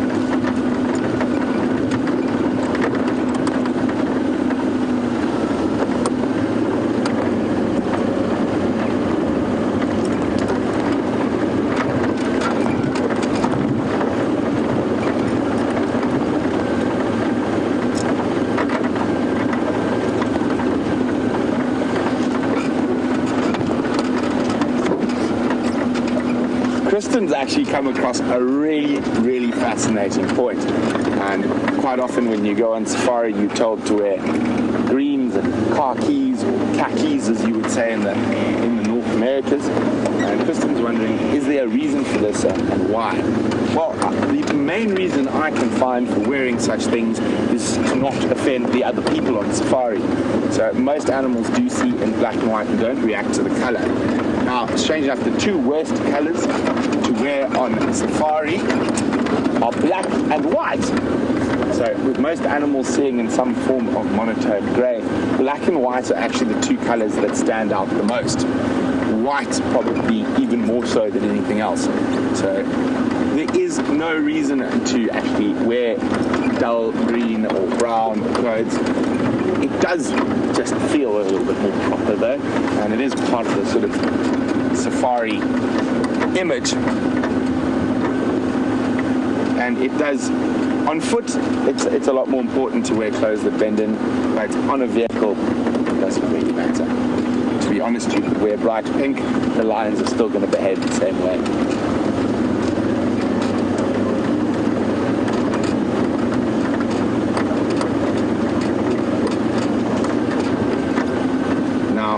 Chatting about safaris, there's actually a very common disease that is spread through especially first-time safari goers.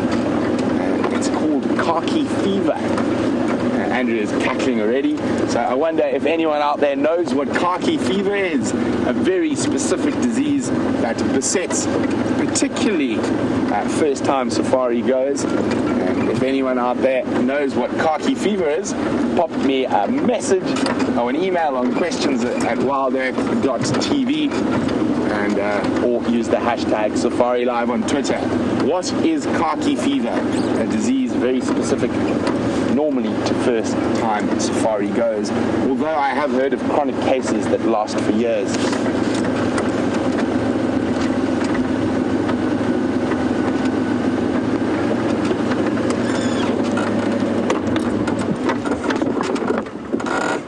A nice little LBJ for the birders. Hopefully it doesn't disappear. There. A little bit higher. Oh, there's jumping. Jump, jump. Jump into the open, please. So for our new time viewers, an LBJ is a birding term that refers to a little brown job. There's said little brown job. That is the most common little brown job we get here in the Sabi Sands. It is called a rattling cysticula. So if anyone's new at keeping a bird list, there's a nice one for you. One of the more difficult ones to identify for new viewers, but the most common of the cysticulas we get here, the rattling cysticula. Well, off it pops.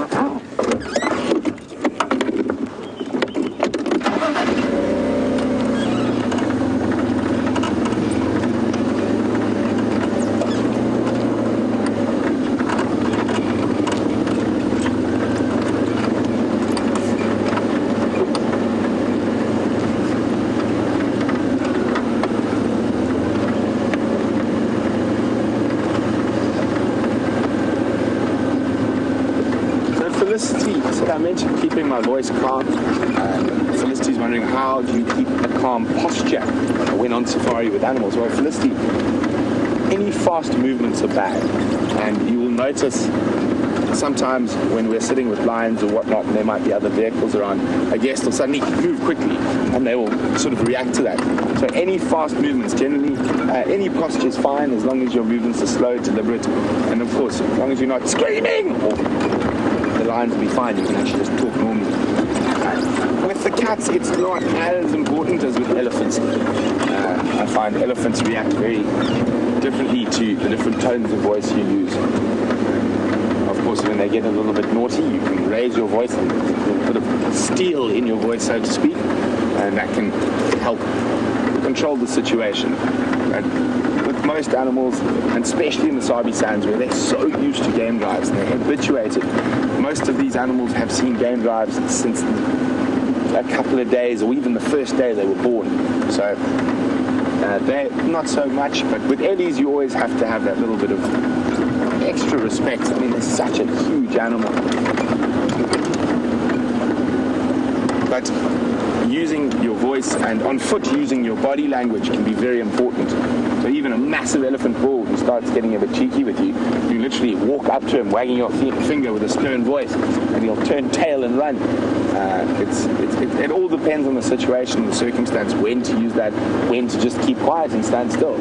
And that obviously comes with years of experience of spending time with animals.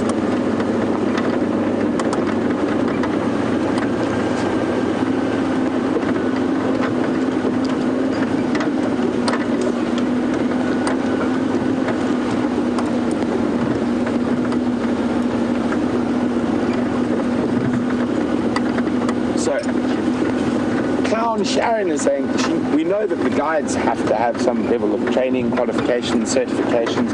She's more interested in the cameramen. Do they need any wildlife qualifications, or is it just a bonus if they do? Well, I think of all our cameramen, Andrew is the only one who has any wildlife qualifications. Andrew actually worked for a guide before he became a cameraman.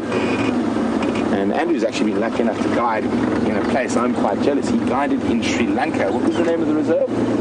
Leopard Trails. Leopard Trails, and they had that's the company in the national park. It's called Yala and Vupata. Yala and Vupata National Park.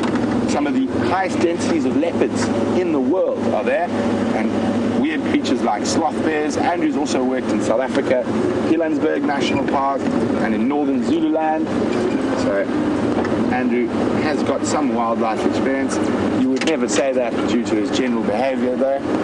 I'm only joking, Andrew. So, but most of the cameramen know. They are cameramen first and foremost. But I would say our cameramen spending all the time they do with all the different presenters here would give quite a few guides a go for their money on wildlife behavior knowledge and just general knowledge.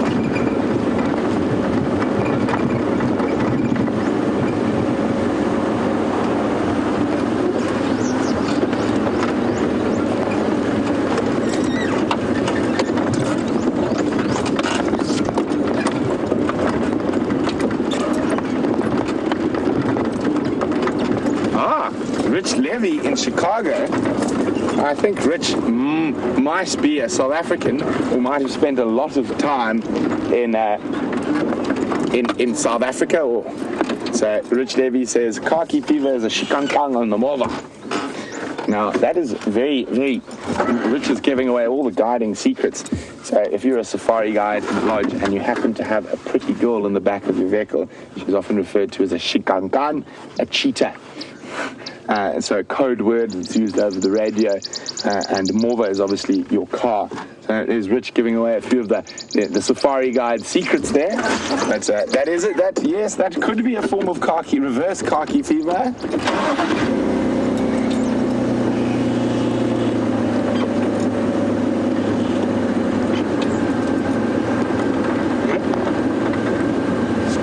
Oh, Judy is being very sweet. Judy says khaki fever is the flash of passion we have for all the WildEarth presenters and cameramen. You're so sweet. Thank you very much, Judy.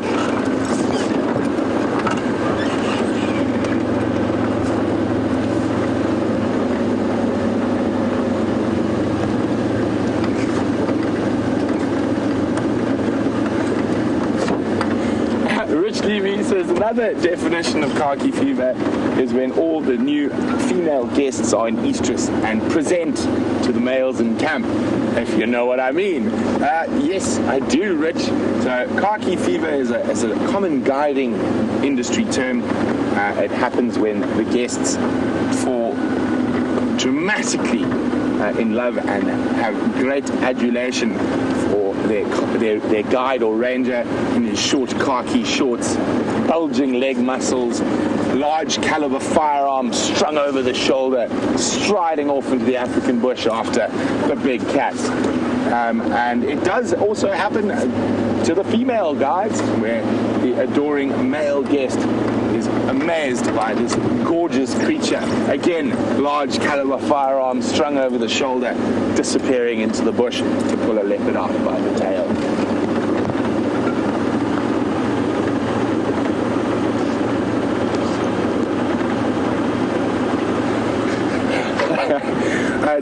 Jamie's just commented. Obviously, Jerry's been keeping up to date with what we've been chatting about, and Jamie says, well, when it comes to khaki fever, then sometimes the female guests are about as subtle as a leopardess in estrus in their advances.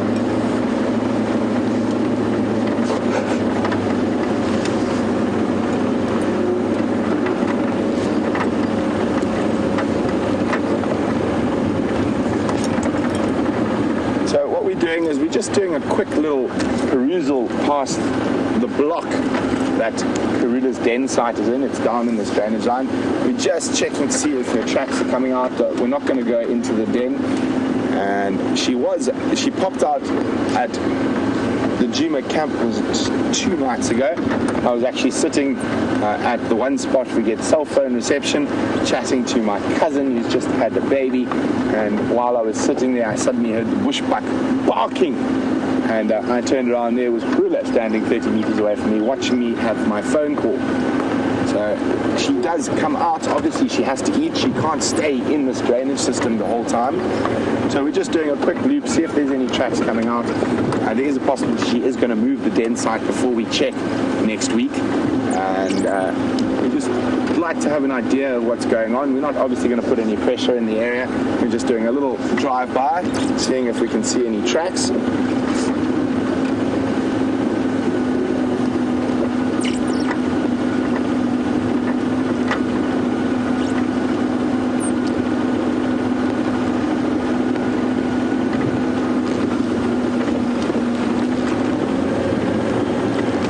Love Dogs, Sandra and Nicole and Brothers is all asking about an update on the Karula cub situation. So while we're here, it's a perfect time to just run you through everything. So Andrew and I were the first to see the cub last week. We've zoned the area completely. We only stayed there for a very short time. There could be more than one cub. We got out and we came out, and now no one is allowed to drive into that area where the den site is. And that will be till Tuesday, which will be about, I think it's 10 days or so, or 9 days since we found the cub. And the reason for that is that cub is really, really young. I think that cub was less than 12 hours old. So we want to give as much space as possible. Even though we do occasionally just do a little meander past around the roads that surround the area, we don't drive in there. So on Tuesday, Taxon is back from leave, and we sat down with Taxon after finding the cub, and we came and with a plan forward. So on Tuesday, between drives, so it will not be on the LiveSafari, we will go in there and check that den again. Now, there's a very important reason why we're not checking it on the LiveSafari, because the LiveSafari is on the early morning and the late afternoon. So that's when the most predator activity is, with lions, hyenas, other leopards moving around. And they might get curious by the sound of the vehicle, especially hyenas. So the reason, the reason we'll probably go in at about 1 o'clock in the afternoon when it is at its hottest. And that is to minimize any other predator movement. So the likelihood of lion and hyena moving around in the heat of the day is very, very slim. Now all we're doing is we'll be going in there, having a very quick look to see if she's still utilizing that den, or if the cub's still there. If she is, great, wonderful, pull out, don't go there again for another 10 days. Zone it completely. If she hasn't, if she has moved, that's just to let us know that she has moved, so we'll be on extra lookout for tracks after then, so we can find her next den site, depending on where it is, and again, close that area off completely. So basically for the first month, it will be more of an observation process. We won't be viewing her as we would normally on a game drive while she's at the den. If she's out of the den here, walking along hunting, not a problem. We'll view her, but as soon as she moves back towards the den, we move. We leave, we don't go in. So after a month, we will reassess the situation again, and then maybe at a month, depending on the den site where it is, how her general demeanor is, because a leopard's demeanor changes when they have cubs and sometimes when they're in estrus, and we'll meet again with Tax and obviously Yuri and Pippa, the owners of Juma, are involved in all these conversations, and we will then reassess again. Then maybe if we feel it's right, but it's probably not going to be in a month, we will allow one vehicle a day to go to the den site. And if we do it, which I probably don't think we will, we'll just assess the situation in a month, and then again we will keep checking up on the den side probably once a week, and then eventually after about 2 months, once that leopard cub has developed enough to be able to scramble up trees and avoid hyenas and things like that, then we will open that up to sort of one vehicle at a time, but multiple vehicles through the drive. And then eventually at 6 months we'll probably open it up to 2 vehicles, and then only after a year will we open it up to 3 vehicles and viewing after dark with a spotlight. One must remember we can't get too excited, although it is so hard not to get so excited about a Karula having cubs. The Sabi Sands has a leopard cub mortality rate of between 70 and 75%. So most cubs born never make it through to adulthood. So we must remember that, and there is a reason for that, because if leopards bred successfully every time, there'd be no impala left. So the predators having that very high mortality rate is actually to help keep themselves in check. And the biggest killer of leopard cubs in the Sabi Sands is actually other leopards, specifically male leopards, dispersal male leopards that wander in from other areas. They are the greatest killer of leopard cubs. I hope that helps you guys explain what we're going to do over the next couple of weeks and months as regards to the new arrivals from the Queen Karula.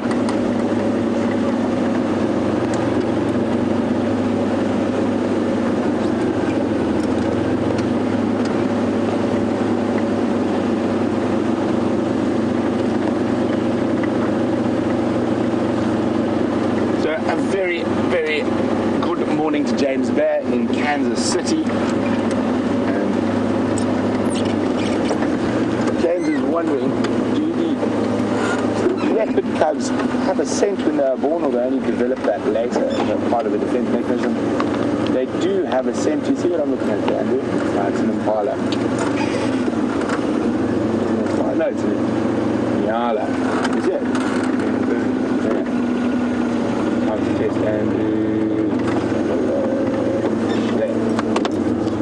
So literally, okay, zoom and zoom and left and zoom. Aha! There we go. I just saw the flicking tail of an Inyala through the bush.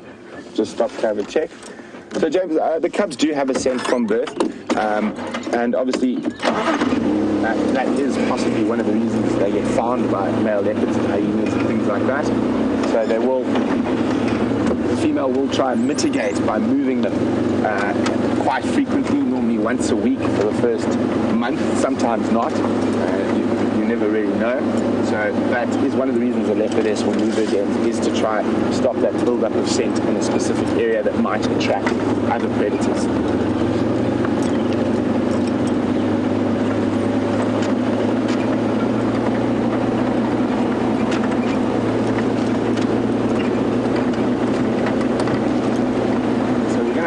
Make our way towards the tree house water hole.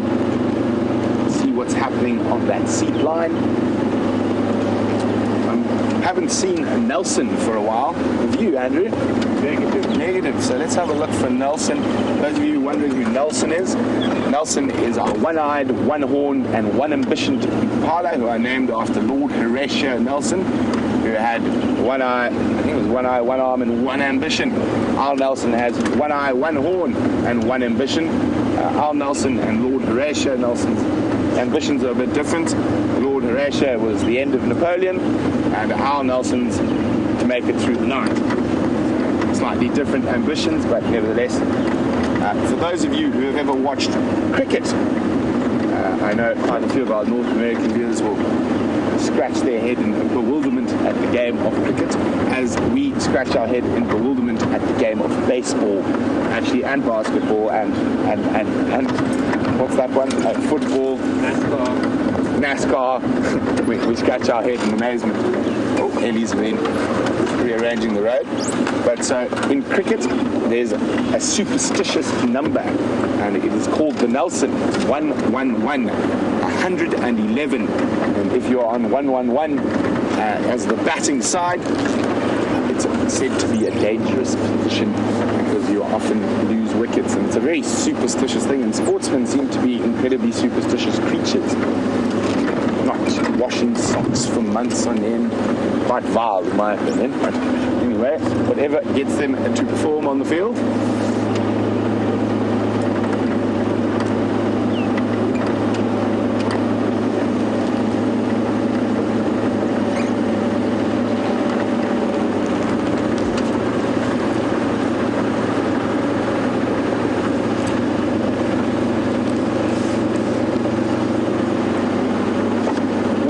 Just gone through what the protocol is going to be for Karula and her cub going forward, and William in Wisconsin is wondering, is this because of what happened to Karula's last cub that was killed by hyenas? It's not at all, William. This is standard operating procedure, and from what happened the last time, I wasn't there, so I can only tell you what I know from those I've spoken to. They were following Karula. They did not know where her den site was. So it was a shock to all the vehicles when they arrived, and there was a cub there. Secondly, from what Taxon, who was also in the sighting, tells me, that the ghillie fowl were alarming at her. I haven't actually seen the clip, or maybe I should go watch it so I can speak about it better. But the guinea fowl were alarming, and the alarming of the guinea fowl actually brought the hyena in. So hyenas will get attracted by impala alarm calls, guinea fowl alarm calls, anywhere where they think they might get a free meal. So according to Taxi, the hyena was actually brought in by guinea fowl alarm calls, not by the vehicles being there.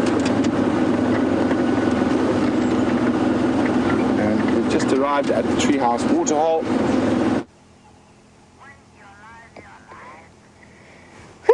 That was a close one.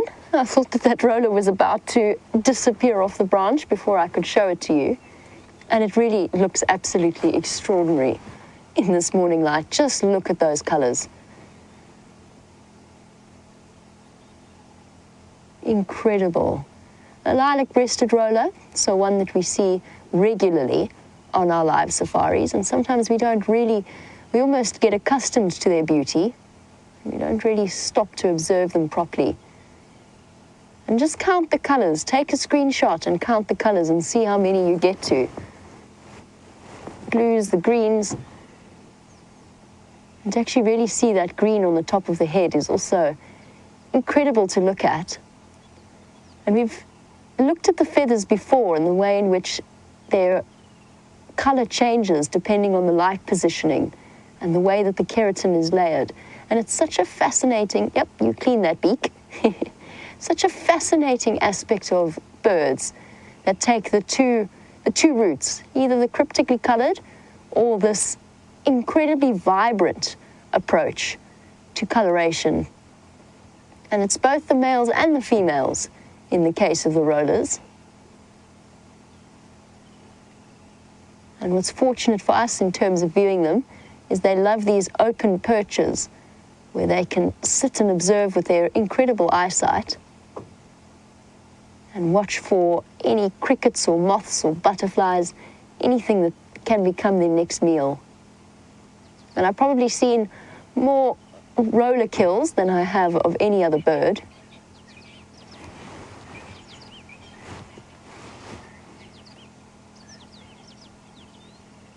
Surveying the landscape. And you can see how the wind has picked up this morning, gripping to stay on, and like all bird species, standing with its face into the wind so that the feathers aren't unduly ruffled. And look at that powerful hooked beak. Clearly a bird built for, not necessarily as powerfully built as a raptor, but clearly a bird that is designed for catching and hunting things, quite often in mid-air. The white highlight across the eyebrow, pink cheeks.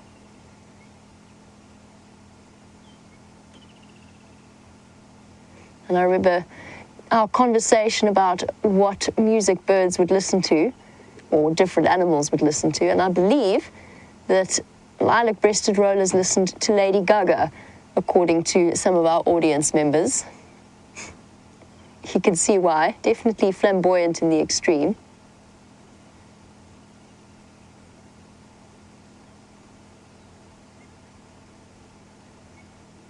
It's just nice to stop and enjoy some of the scenery.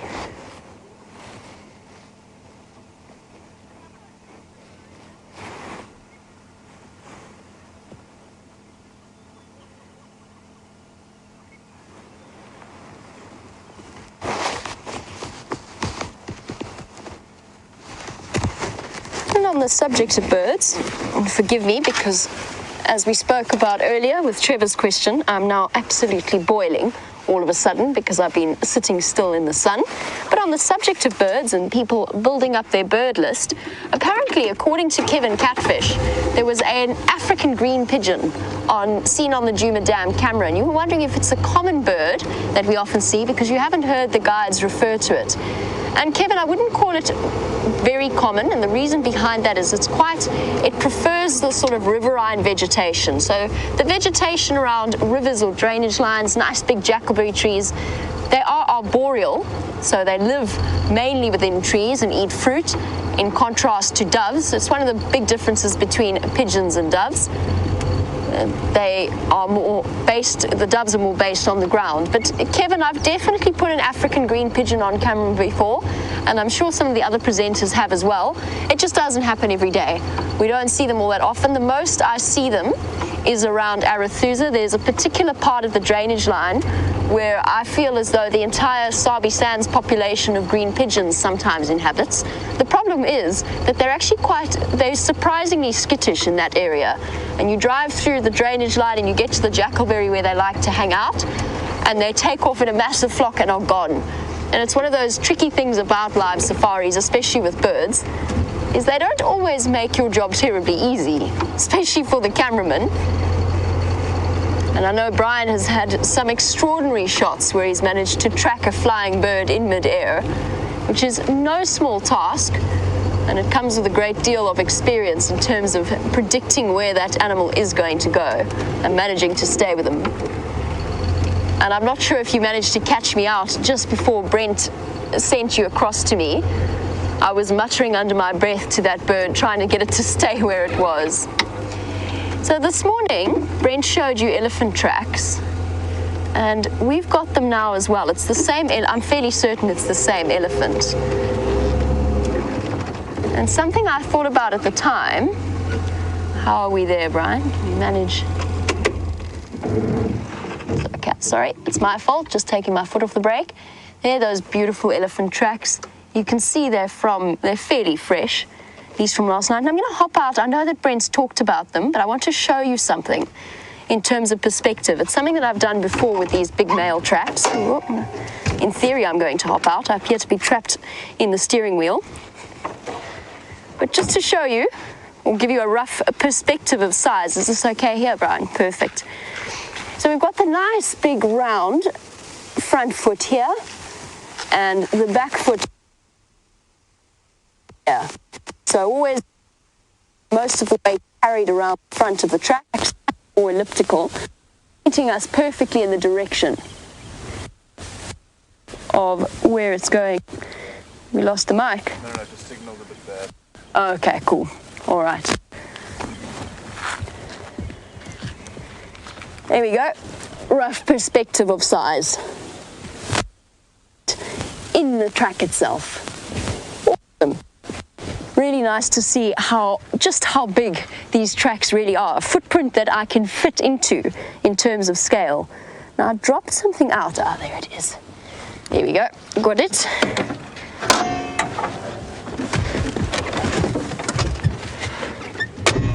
So our Ellie bull walked through sometime last night or early this morning and wandered across. Here we go, just plug myself back in. Our LiveSafaris come with an assortment of cables that sometimes take a bit of getting used to.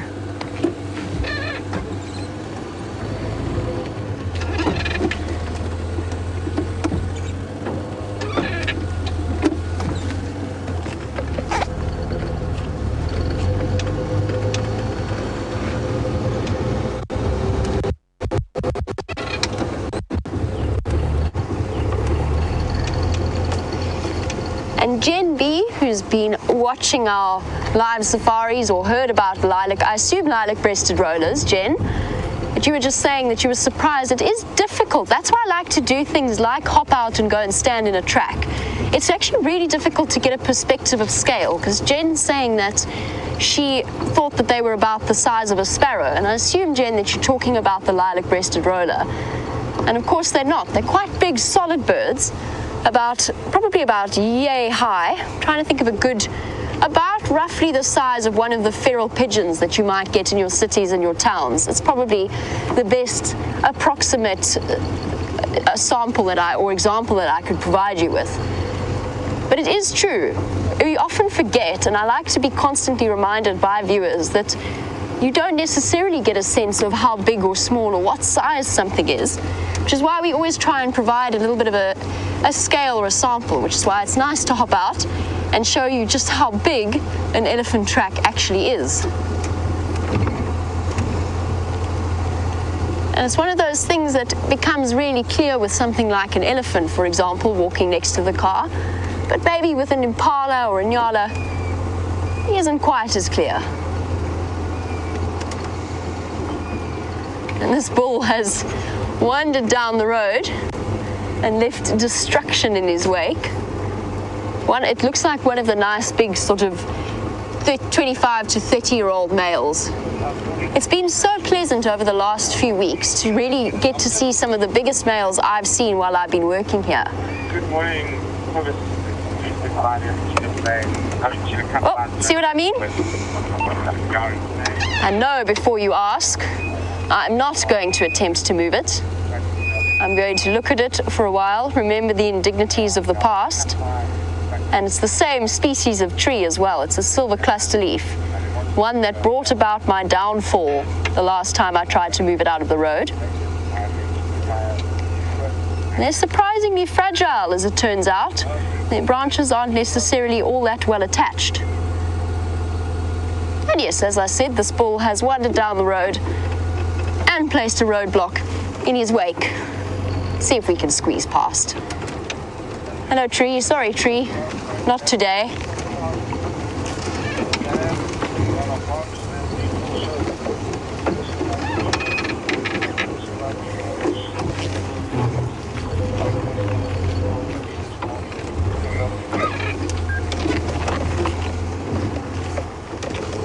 It's an interesting aspect of quite fascinated by the way that this elephant has planted things in his wake.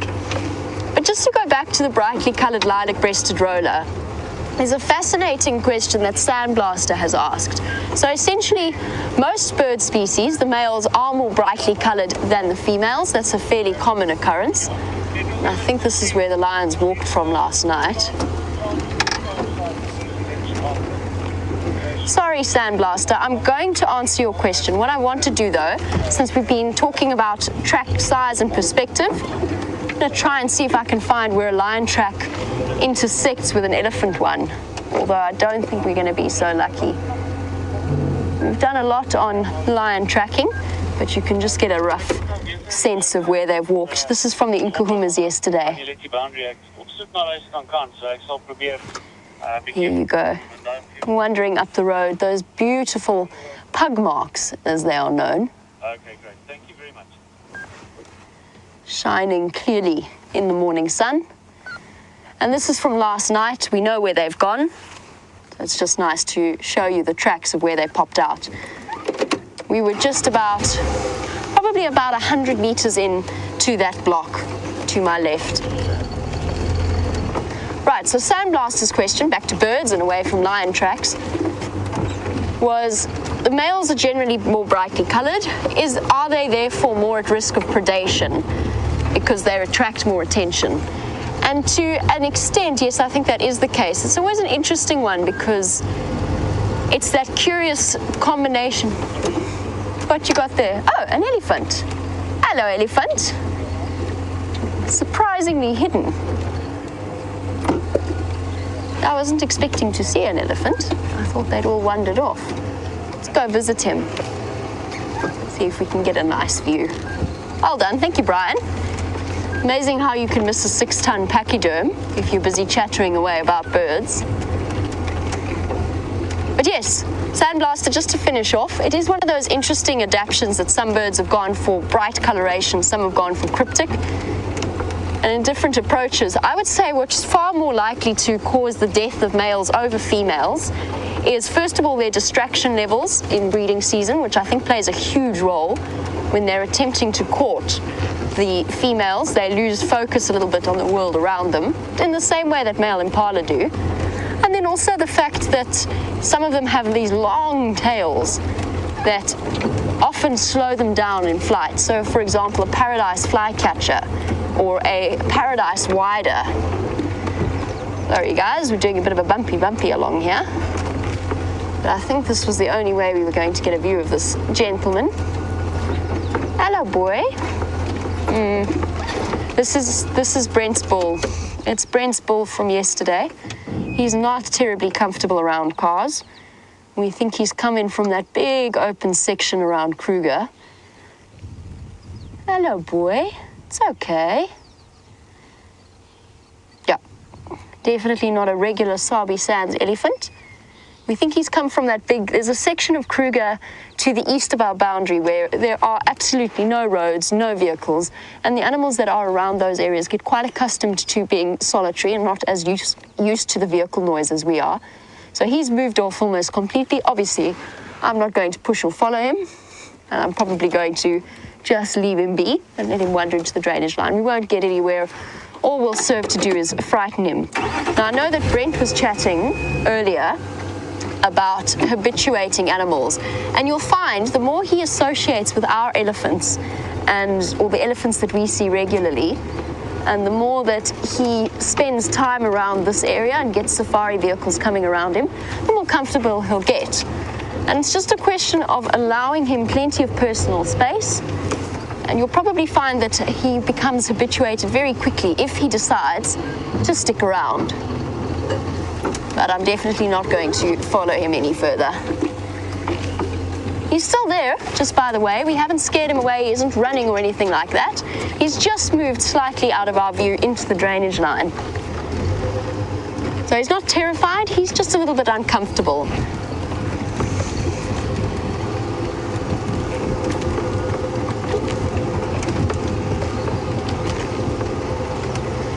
And on the subject of elephants and the breeding herds, which we could well get to see any time, you never know when they might wander through, Rich Levy is watching with his 3-year-old niece, Jada, and was wondering, do we get baby elephants? Yes, we get baby elephants, and if you keep watching, I'm sure we'll be able to show you a baby elephant. Now, the wonderful thing is that an elephant that I've always had a soft spot for, the female with the trunk that is, the end has been removed, probably by a snare, she's got a brand new little baby girl. And there's not much that's cuter than a playful baby elephant.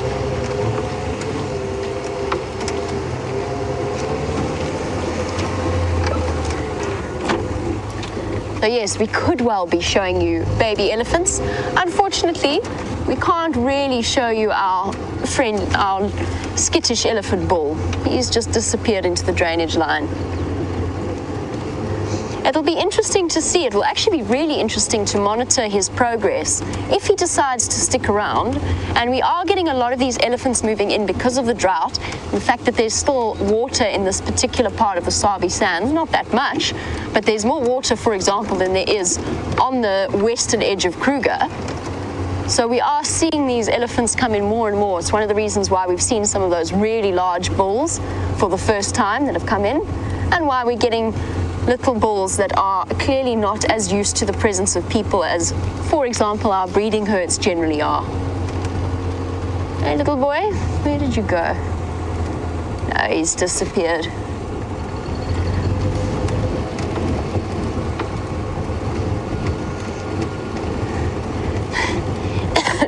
So earlier we drove around the elephant's roadblock, the silver cluster leaf, and I said that I wasn't even going to attempt to move it after my loss of dignity the last time I tried that. And for those of you who missed it, I fell over. Let's just leave it at that. But Christopher wants to know who does remove the trees that have fallen over into the road. And it is actually important that they are removed, because what happens is if people regularly skirt around them, they will end up creating a new road, and that's not what you want, because roads actually are a necessary part of the safari experience, but they do a certain amount of damage to the ecosystem in itself, because they act as a drain for the water. So it's important that trees are removed so that you don't start creating new roads where you don't really need to. We always report them. As soon as we see them, we report them to the lodge manager and the staff that work here, and they'll come out, if it's a big tree, with a chainsaw. I'm going to speak softly. I'm hoping they're going to stay, but I don't think they are. Not often that you get impala as relaxed this close to you. Hey, making funny noises, impalas.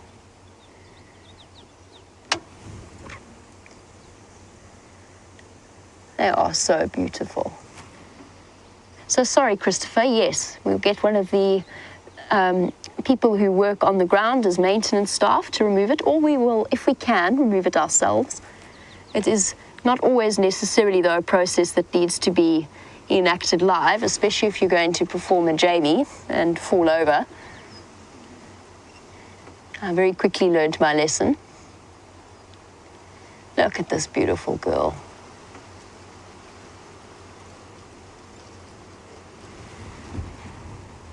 And already enjoying the refuge of the shade.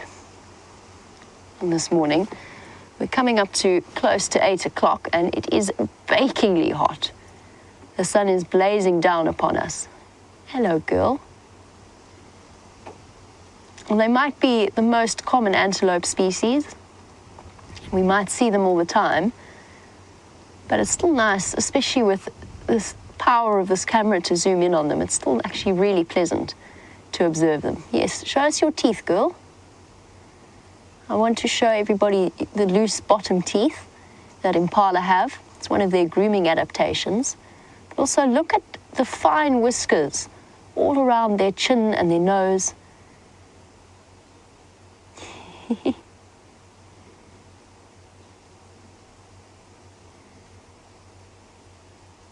All part of having a look at or sensing where the best leaves are going to be in combination with the eyes and the ears. And that fascinating shape of their head.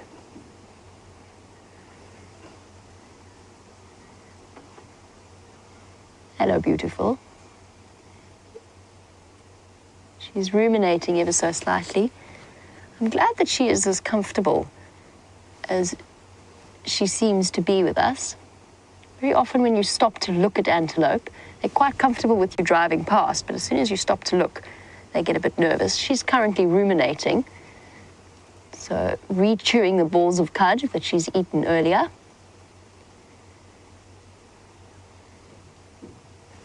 I know that Brent did touch upon the only impala character that we happen to know by sight, And that was Nelson the impala. And yes, I have adopted Brent's name. I think it is a good name, unfortunately. So Brent named the one-eyed, one-horned impala Nelson. I haven't seen him. As Brent mentioned, I don't think any of us have seen him for quite a while. Doesn't mean he's not here. It just means that we haven't seen him. He could well be hiding in the vegetation. But it's surprising how now every single impala herd, I have to stop and look to see if I can find Nelson, which is a bizarre experience. I've never stopped to look at individual impala before. You can see when you're looking at that group of youngsters why. They're not really identifiable, but Nelson is a special case.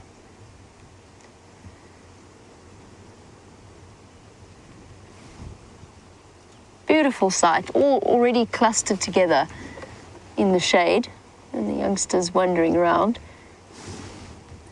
And we should be seeing, I know that Scott's seen one, I still haven't, but we should be in for a couple of late impala births, so new babies coming through. So for new viewers who might have missed the first impala lambing season, you'll be in for a treat, because you'll get to see a couple of newborn, wobbly, skinny little baby impalas wandering about soon. I'm sure we're going to be able to get some on camera for you shortly. Nice mixed breeding herd, all ages, all sizes, males and females. And very soon that will change, and we'll come to the rutting season. The males will separate from the females and spend a considerable period of time, as we discussed, similar to the bird situation, when they are distracted by displaying. They'll spend most of their time chasing males away and herding the females. It all becomes very interesting to observe, and the impala suddenly become one of the most vocal animals that we get out here. And speaking of the most vocal animals that we get out here, let's pop over to Brent and see what he's up to.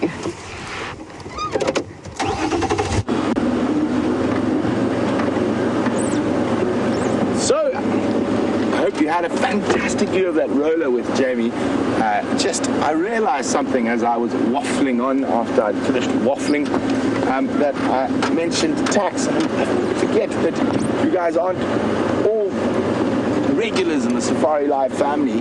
So Taxon is the guide from Djuma. He's a great guy. He's been in this area for many, many years. That's why we meet with Taxon when we're discussing what to do with leopards, etc. So just in case a few of you are wondering who's Tax or Taxi or Taxon and all the different manners we refer to him. So Andrew and I have decided to take on a serious challenge now. And we're looking for butterflies. And one just scooted away. Now this is a great time of the morning to look for butterflies. So the dew. And oh, it nearly landed on a very interesting little plant. That is an African monarch. So a cousin to the monarch that we get in, that you guys get in North America. And it's about to land. Or is it teasing Andrew? It's teasing Andrew. It's teasing you, Andrew. It's teasing Andrew. And look at that. It's landed on a really interesting little flower. Oh, beautiful. Lovely work, Andrew. Look, we're about to reach up and extend its proboscis into that Waltharia to get the sweet nectar.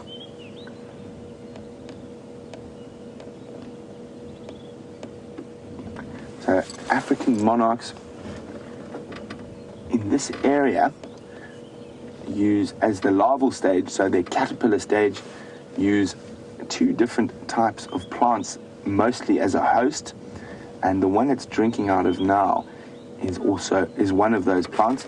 It doesn't even have a common name, it only has a scientific name, which is Waltharia indica.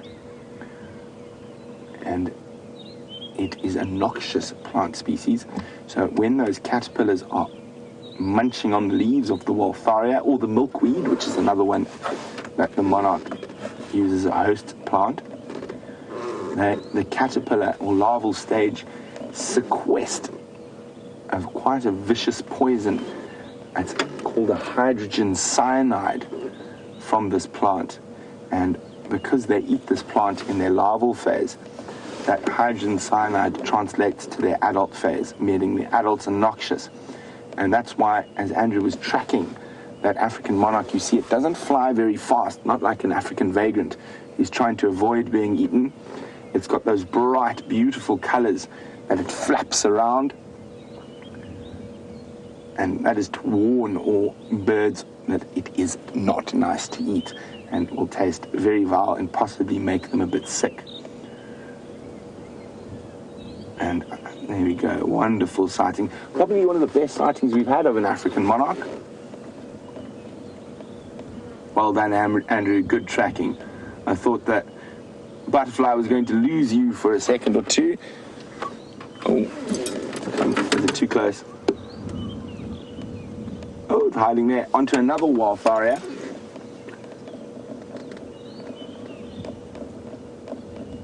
Well, beautiful camera work, Andrew. Okay, well, isn't that fascinating? I was actually going to go pick that particular, but I'm not going to because that butterfly is still enjoying its Wildtharia, but I will find another one. And we don't have to go far, just finding one that's got a nice flower on it to show you carefully. Well, let's keep going. And I was saying this is a great time of the morning to see butterflies because the initial dew from the early morning has worn off, so the butterflies have dried out, so they're now starting to get mobile, out feeding. And we will find you a Wildtharia shortly. There we go.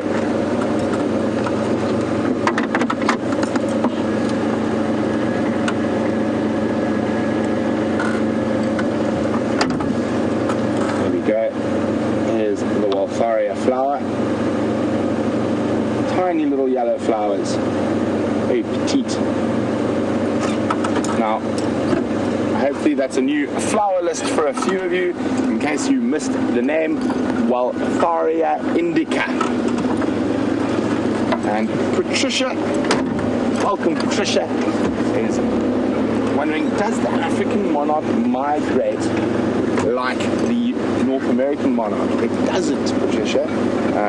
It seems to be far more, or it doesn't migrate in those distances. There will be local sort of seasonal migrations between different areas, but it doesn't migrate over vast distances like the North American monarch.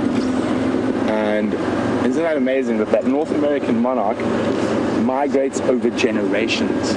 I find that incredibly fascinating, that they will migrate to a certain spot over here, pupate, breed, produce larval, hatch out or emerge from that larval stage, and then move on again. Here we go. Definitely one of my favorite and the prettiest birds around that we see quite regularly, the white helmet shrike.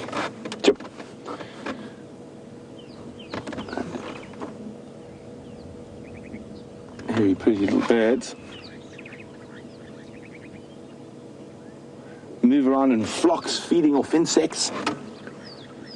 I've even seen them collecting baby spiders out of webs on the safaris before, helping to keep the insect population in check. Come down a bit. Oh, look at that, talking. Another one just flew in, having a conversation. Wouldn't it be amazing to know what they were saying? Oh, I think it's love.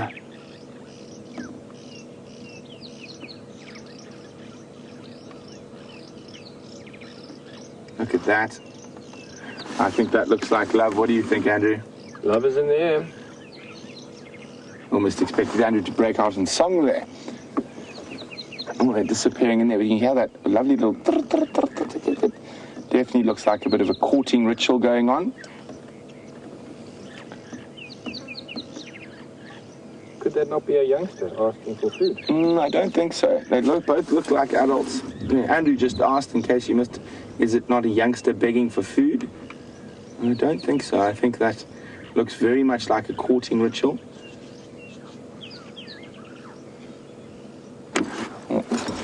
speaking of birds, and as they disappear, Rosa on Twitter is wondering, have the migratory birds left yet? They have not. They're still with us for a while. Hopefully for longer if we get a little bit of late rain. But they should still be with us for a couple of months at least.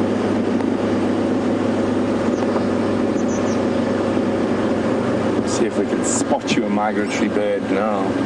This is a good area for them, or specifically the European rollers. They like to sit on some of these dead stumps here. Oh, Andrew, sorry, I couldn't figure out what was going on. Andrew spotted a bat in there. And a white bat also beyond it. There we go, you can see that very distinct flight pattern of a bat there. It almost looks like it's trying to balance. See how its wings tip from side to side? And that's where it gets its name from. Bateleur is the French word for acrobat, or tightrope walker, so it looks like trying to balance on a tightrope. And it is like that because they have a very short tail. They've lost a bit of stability, but they've gained a bit of mobility in that. They don't fly as high as the other birds, and they're often the first to spot a carcass before the vultures and others, them and tawny eagles. There we go. Thank you, Andrew. Good spot. Sorry I missed it.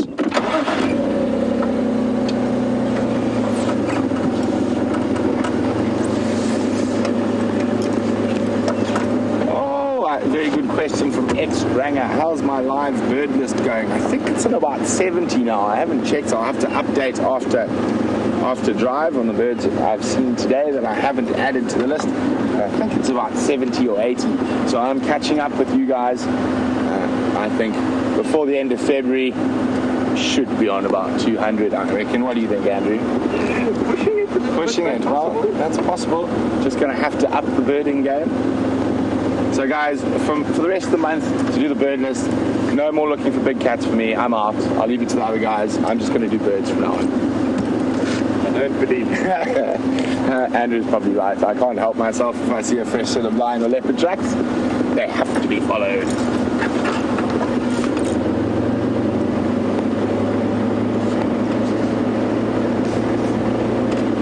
Not a European roller in sight.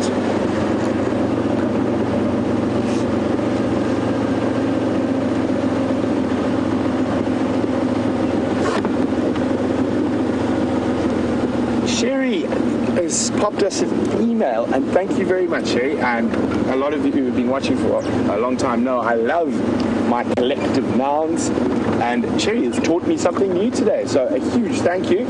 And it is the collective noun for butterflies. A kaleidoscope. Isn't that just wonderful? A kaleidoscope of butterflies. That's definitely one that I'm going to remember. Jerry, with your permission, I'd like to use that on drive from time to time.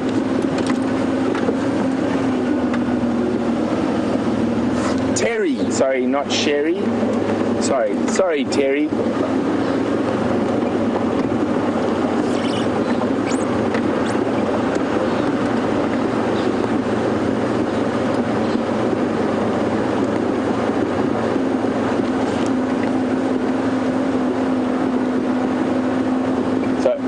Very good safari live welcome to Barb from Salt Lake City, who went on her first African safari in June last year to Tanzania. Well, Barb, let me know where you went in Tanzania. I lived up there for a while. Barb is wondering where I would recommend going next. Well, you started with a great spot, Barb, in Tanzania. It is a spectacular country. Now next, I think for me, personally, yeah, I heard of orange-breasted bushwhack bird is back. You got it? Sorry guys, I just need to be on the game drive radio for a second. Here's my game drive radio gone. Well, they're running that sighting on the Eastern Channel.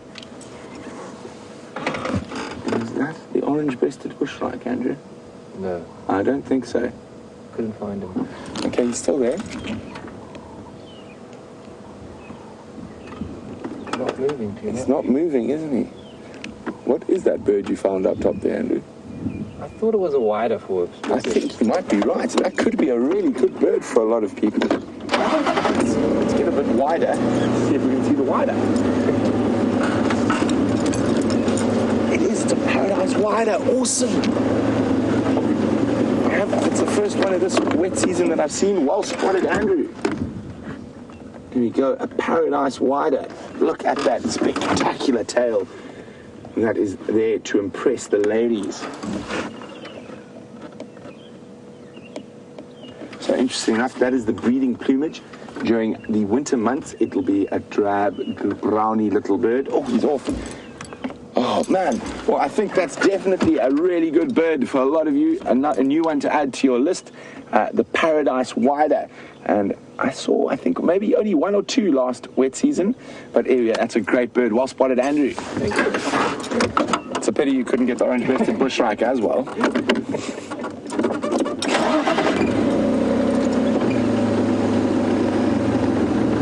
But there we go. A great bird for your bird lists. So back to Bob. I was wondering where you should go on safari next. Well, Bob, I think it definitely has to be. It's one of 3 options, really. It depends on what you want. But I would say South Africa is always a great one. Botswana and Zambia. All those 3, all high up in my destinations in Africa. Depending on what time of the year you'd like to go. If you want to see leopards, and lots of leopards, it isn't much better than the Sabi Sands here in South Africa. And also the South Luangwa in Zambia is also fantastic for leopards. And Botswana speaks for itself, the Okavango. It's so difficult. I'd say, Bob, if you can, over the next few years, go to Wool. I know that is easier said than done.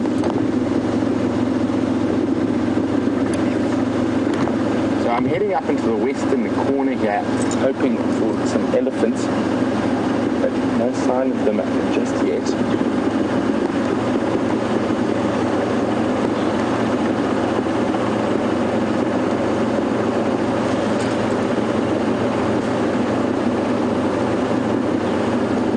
Absolutely spectacular day. Now let's get Andrew on the test. You see what I've spotted, Andrew? The clouds. Up in the sky, above the clouds. Oh, wow. Here we go.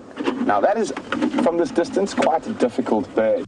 But what we're looking for, if we do a bit of a bird watching lesson here, is a general size, shape, and impression. So wait for it to turn. And I wonder if anyone guess what that is. I know it's a difficult one, especially at that distance, but I'm sure we've got some good enough birders out there.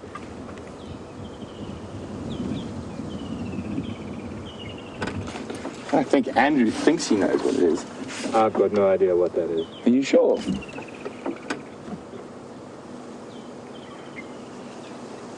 Yep, it is what I thought it was. So we're going to let you ponder that for a while, and if you know what it is, or would like to just take a gander, I'm going to try and get a bit closer. Pop your answers through to questions at wildearth.tv on email, or use the hashtag SafariLive on Twitter. I'm just going to try and get underneath it.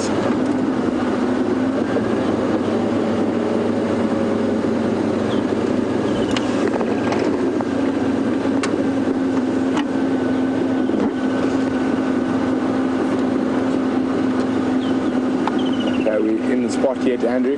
There's actually, oh, now it's difficult. There's more than one species up there now.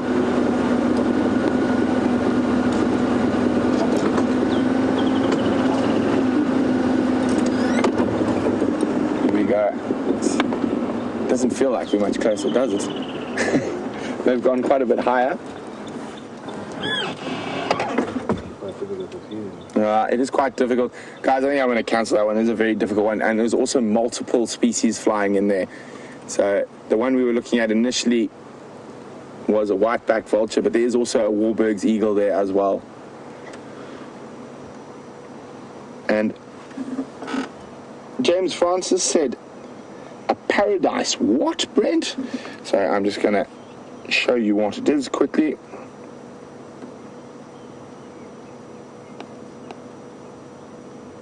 It is a paradise wider, a long-tailed paradise wider. They keep changing the names just to confuse me.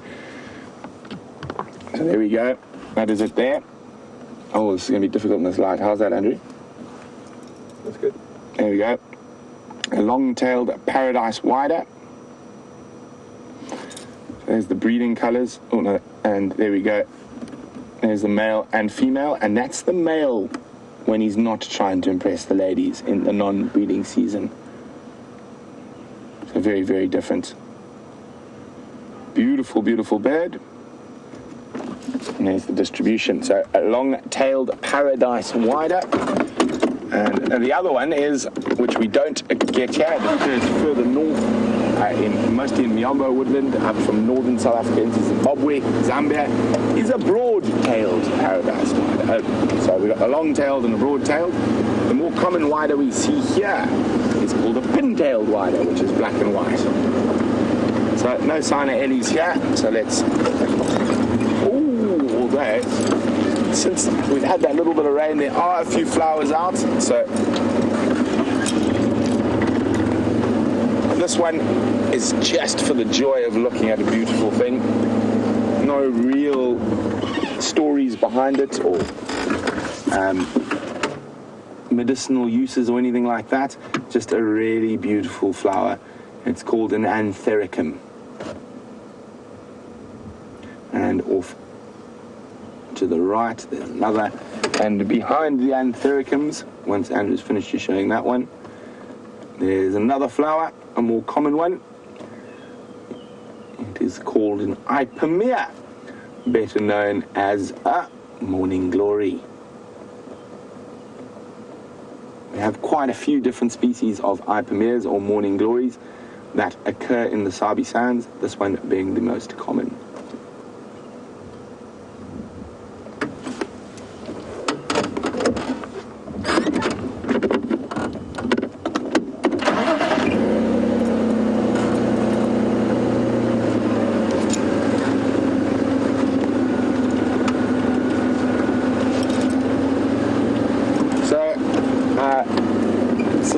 Dean and Jeffrey in Texas went with Warburgs and Snake Eagle, and I said I had to stop because it was getting a bit complicated. There was actually Warburgs white-backed vulture both in there, and there was actually a Bateleur. So you actually both right, a Bateleur is a type of Snake Eagle, and there was a Warburgs in there as well. So well done, guys.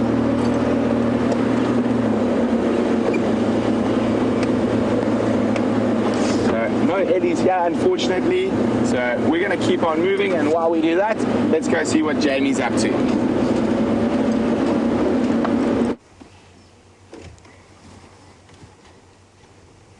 And an awesome example of our conversations overlapping, the bird that you were looking at with Brent, so the paradise wider. Now, I'm not sure if you were looking at a male or a female, and presumably a male without its breeding plumage. Now, I just wanted to finish up that conversation since we were talking about it with Sandblaster, and we were talking about, originally the question was based around the bright coloration of males and whether or not that means they get preyed upon more. And I mentioned that the long tail is one of those distinctive breeding disadvantages that a male could have. And if we look at this extended tail that they get in breeding season for all of the wider family, so as you see, it's a page full of long-tailed paradise widers in different parts of Africa. So obviously a successful design, but you can imagine how that heavy, heavy tail feels. Apparently you had a male with Brent, so you sort of have a rough idea of what that bird is dealing with. And because it's heavy, it automatically disadvantages them in terms of flight. But an exciting find. I have yet to see a paradise wider. And there you can see the clear difference and the fact that this bird obviously takes advantage in terms of reproductive success between males and females. Females cryptically colored, a much clever, much more intelligent approach in a way, with the bright and flashy males with their long tails. One of those fascinating things. And one other bird for you to look out for, I'm not sure if you've seen them on a live safari yet. It's not unlikely actually, you might have seen one.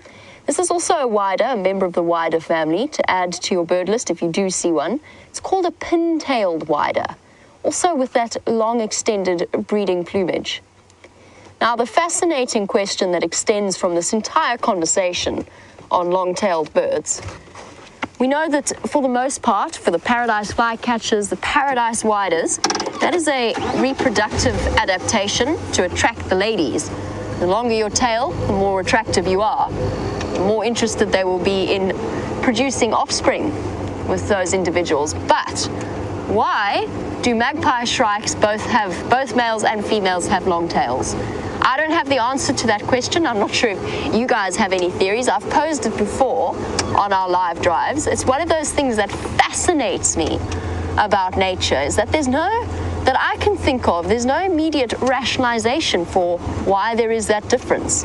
That breeding advantage, yes, birds either adopt a cryptic or a display purpose approach, but for both, maybe it's just that the females play more of a role, or the males play more of a role in choosing their female mate in magpie shrikes.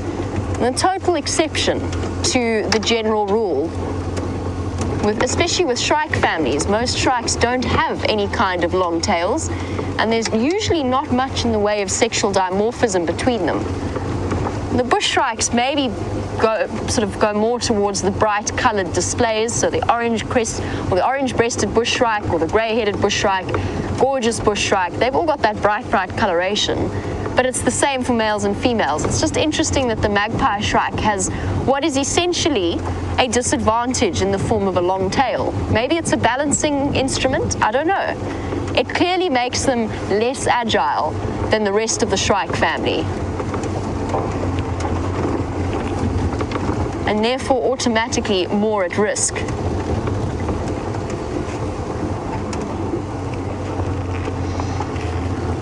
And Brazos, yes, absolutely. You've asked if those widers will only have their long tails during the breeding season. Yes, because they are such a disadvantage. So the males grow them out during the summer months when they're going to breed with the females, and then they'll actually lose them and they'll drop out and they'll have a sort of a normal length tail, which is again what makes magpie shrikes so interesting as the exception to the rule, because they have those long tails year round, and it's both males and females. It's one of those little, what should I call it, an oddity, an exception, something unique in nature, just one of those little idiosyncrasy. There we go, that's the word I was sort of looking for. One of those little idiosyncrasies of nature that doesn't necessarily have an immediate obvious explanation.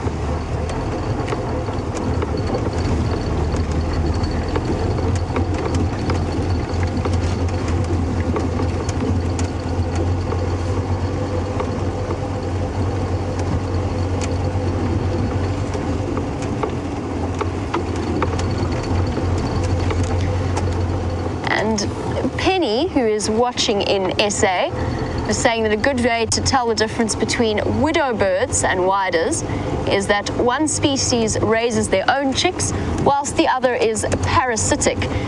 And as far as I know, it's the widow birds that are parasitic. Maybe I've got that wrong, maybe I've got confused. As far as I know, widers raise their own and widow birds are the parasites. I'll double check that, but I'm fairly certain that that is the case. There's very few parasitic birds out here, of course. It's mainly the cuckoo family, and then I think the widows. Maybe I've got them the wrong way around, but I didn't think so. And it's another interesting example of why birds have evolved the way that they have. And nobody's got a complete explanation for why it is that some birds have evolved not to care for their own offspring, have evolved to pass them off to another bird species. And the way that they do it in certain situations is incredible. There's certain species of cuckoo that almost have a mob-like. I think there's an official term. It is a mafia approach to getting their host species to raise their birds, because there was always this theory that the host species doesn't know that a cuckoo has laid their eggs in their nest, and that's not true. A lot of the time they do know. They are aware of the fact that the cuckoos, which is why often you see cuckoos being mobbed by the smaller bird species, because they don't want to invest in raising somebody else's offspring. But what in some certain species of cuckoo, and it's mainly the European cuckoo as far as I know, what they'll do is, unless that host bird accepts their egg, so if that host bird tries to kick their egg out, so the cuckoo's egg out, they will then go and sabotage that host bird's nest and kick its own offspring out, to the point that the host bird just accepts that that is the state of affairs, which is why it's termed mafia behavior, because otherwise they will lose their own brood as well. And then certain chicks, certain cuckoo species, the chicks keep or retain that egg tooth for an extended period of time. All chicks, of course, have a little solid structure within their beaks that they can use to break open their eggs. And some cuckoo species retain that and actually actively fight off the host's own offspring. Cuckoos and widow birds are fascinating in that respect.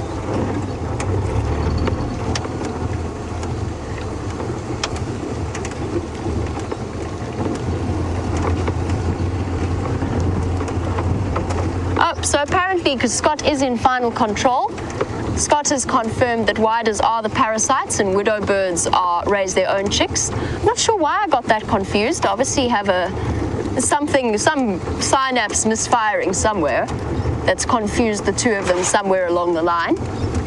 So whydahs, my mistake, whydahs are the parasites, which is, I think, actually what Penny said. Sorry, Penny. And that widow birds raise their own chicks. And it has been a bit of a bird-themed drive. I can hear parrots calling somewhere off to my right. Always a tricky one to try and locate in the dense foliage.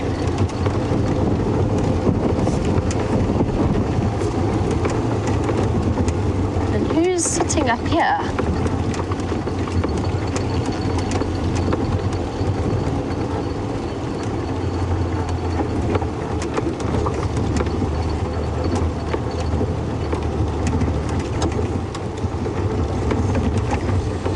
Got a nice collection of birds at the top of this tree. Also one of the fascinating bird species. I don't want to get too close in case they decide to flutter off. Some buffalo weavers to complete our morning's drive.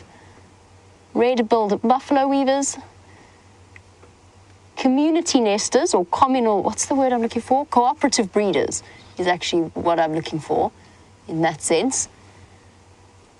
You often find these large groups of them either foraging or nest building, and the rate at which they build their messy nests in the tops of trees. There's a magpie shrike, having spoken about it.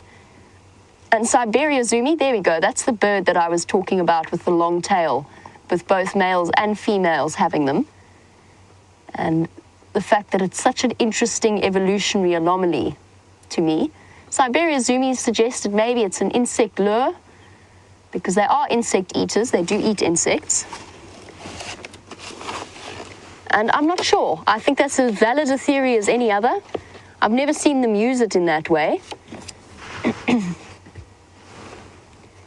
It's just one of those fascinating aspects. And luckily, as has been our theme over the last few weeks, our conversation topic has been backed up by the sighting itself.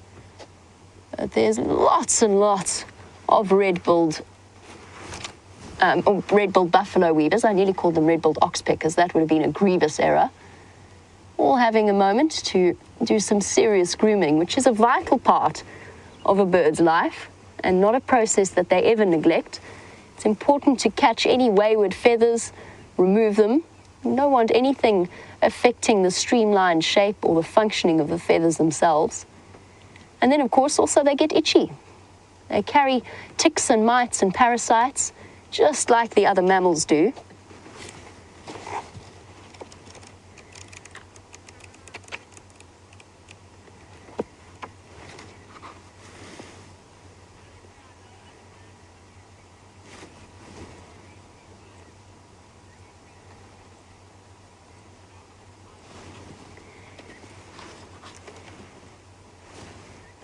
Now, Jeffrey in Texas, just one last question before we come to the end of our sunrise safari.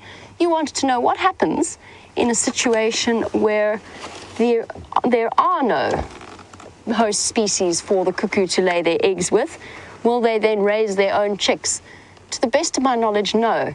There's very few situations. The clever thing about cuckoos is that they're adapted to utilize lots of different species of host. And whilst each species of cuckoo has a specific type of host, they still have multiple ones. So, for example, the greater spotted cuckoo will parasitize either starlings or drongos. So species that they're basically guaranteed to find a host with. Whether or not their offspring survive after that is just a matter that's left to the nature and biology of the much more powerful chicks. The chicks of cuckoos tend to be much further developed than any other bird species. Well, ladies and gentlemen, on a very interesting drive and quite bird-themed, our feathered friends have featured highly this morning. I'm going to bid you farewell. A big thank you to Brian, as always, for his fantastic camera work and the brief cameo appearance of the much beloved Thumb. I hope you have a wonderful day wherever you are in the world, and we'll catch up with you for the sunset safari. Cheers. So there we go, some impala having a drink at Gallagher Waterhole. And finished with the drink, off they skip and trot into the bush like we're about to do. And it has been a spectacular sunrise safari. Wasn't it great to come across those Styx lionesses with a waterbuck behind them? A big thank you to the waterbuck. They were beautifully silhouetted against the eastern skyline and caused us to stop and literally 30 meters in front of them in the bright light. That was obviously blocking my eyes a little. We spotted that Styx lionesses. So I did mention I was going to go back there. I made the call not to. I spoke to the other guides on the radio who have been there, and those particular lionesses are not moving at all. So they're very bad visual lying up in the shade. We had such a fantastic scene of them silhouetted against the early morning sky. So hopefully they will move back towards us on the sunset safari. Hello, hello. Look what we've got here. And a very fat and contented looking hyena.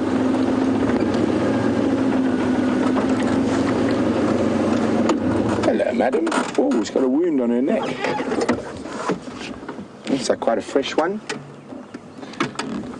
So apparently she was seen at the den earlier with Jamie. So to get away from the pesky cubs, she's come and lain up probably about 300 meters from the den. That's quite common hyena behavior, but look at that rotund belly. So obviously had a very successful evening foraging last night. And what a way to spend the heat of the day. Looking very comfortable. So I think today is going to be an absolute scorcher. So guys who keep an eye on the Juma Dam Cam and Arathusa Dam Cam and the Mashatu Pete's Pond Dam Cam, I think it's going to be a fantastic day. Going to be really hot. Keep a lookout for ellies and lots of other animals coming round to drink during the heat today. And a big thank you to Safari Dean and Kyle for sending in their lion impressions. I'm not going to do mine right next to this poor hyena. I might scare the living daylights out of her, but probably not. Anyway, we're going to leave the hyena to snooze it off. And this afternoon, James and Scott will be taking you on the sunset safari. So I'm sure they'll show you an absolutely splendid time. Andrew will, of course, be on camera with someone again because he must work. But from myself and Andrew and from the rest of the Safari Live team, really great having you with us. And don't forget to join the other guys on the Sunset Safari.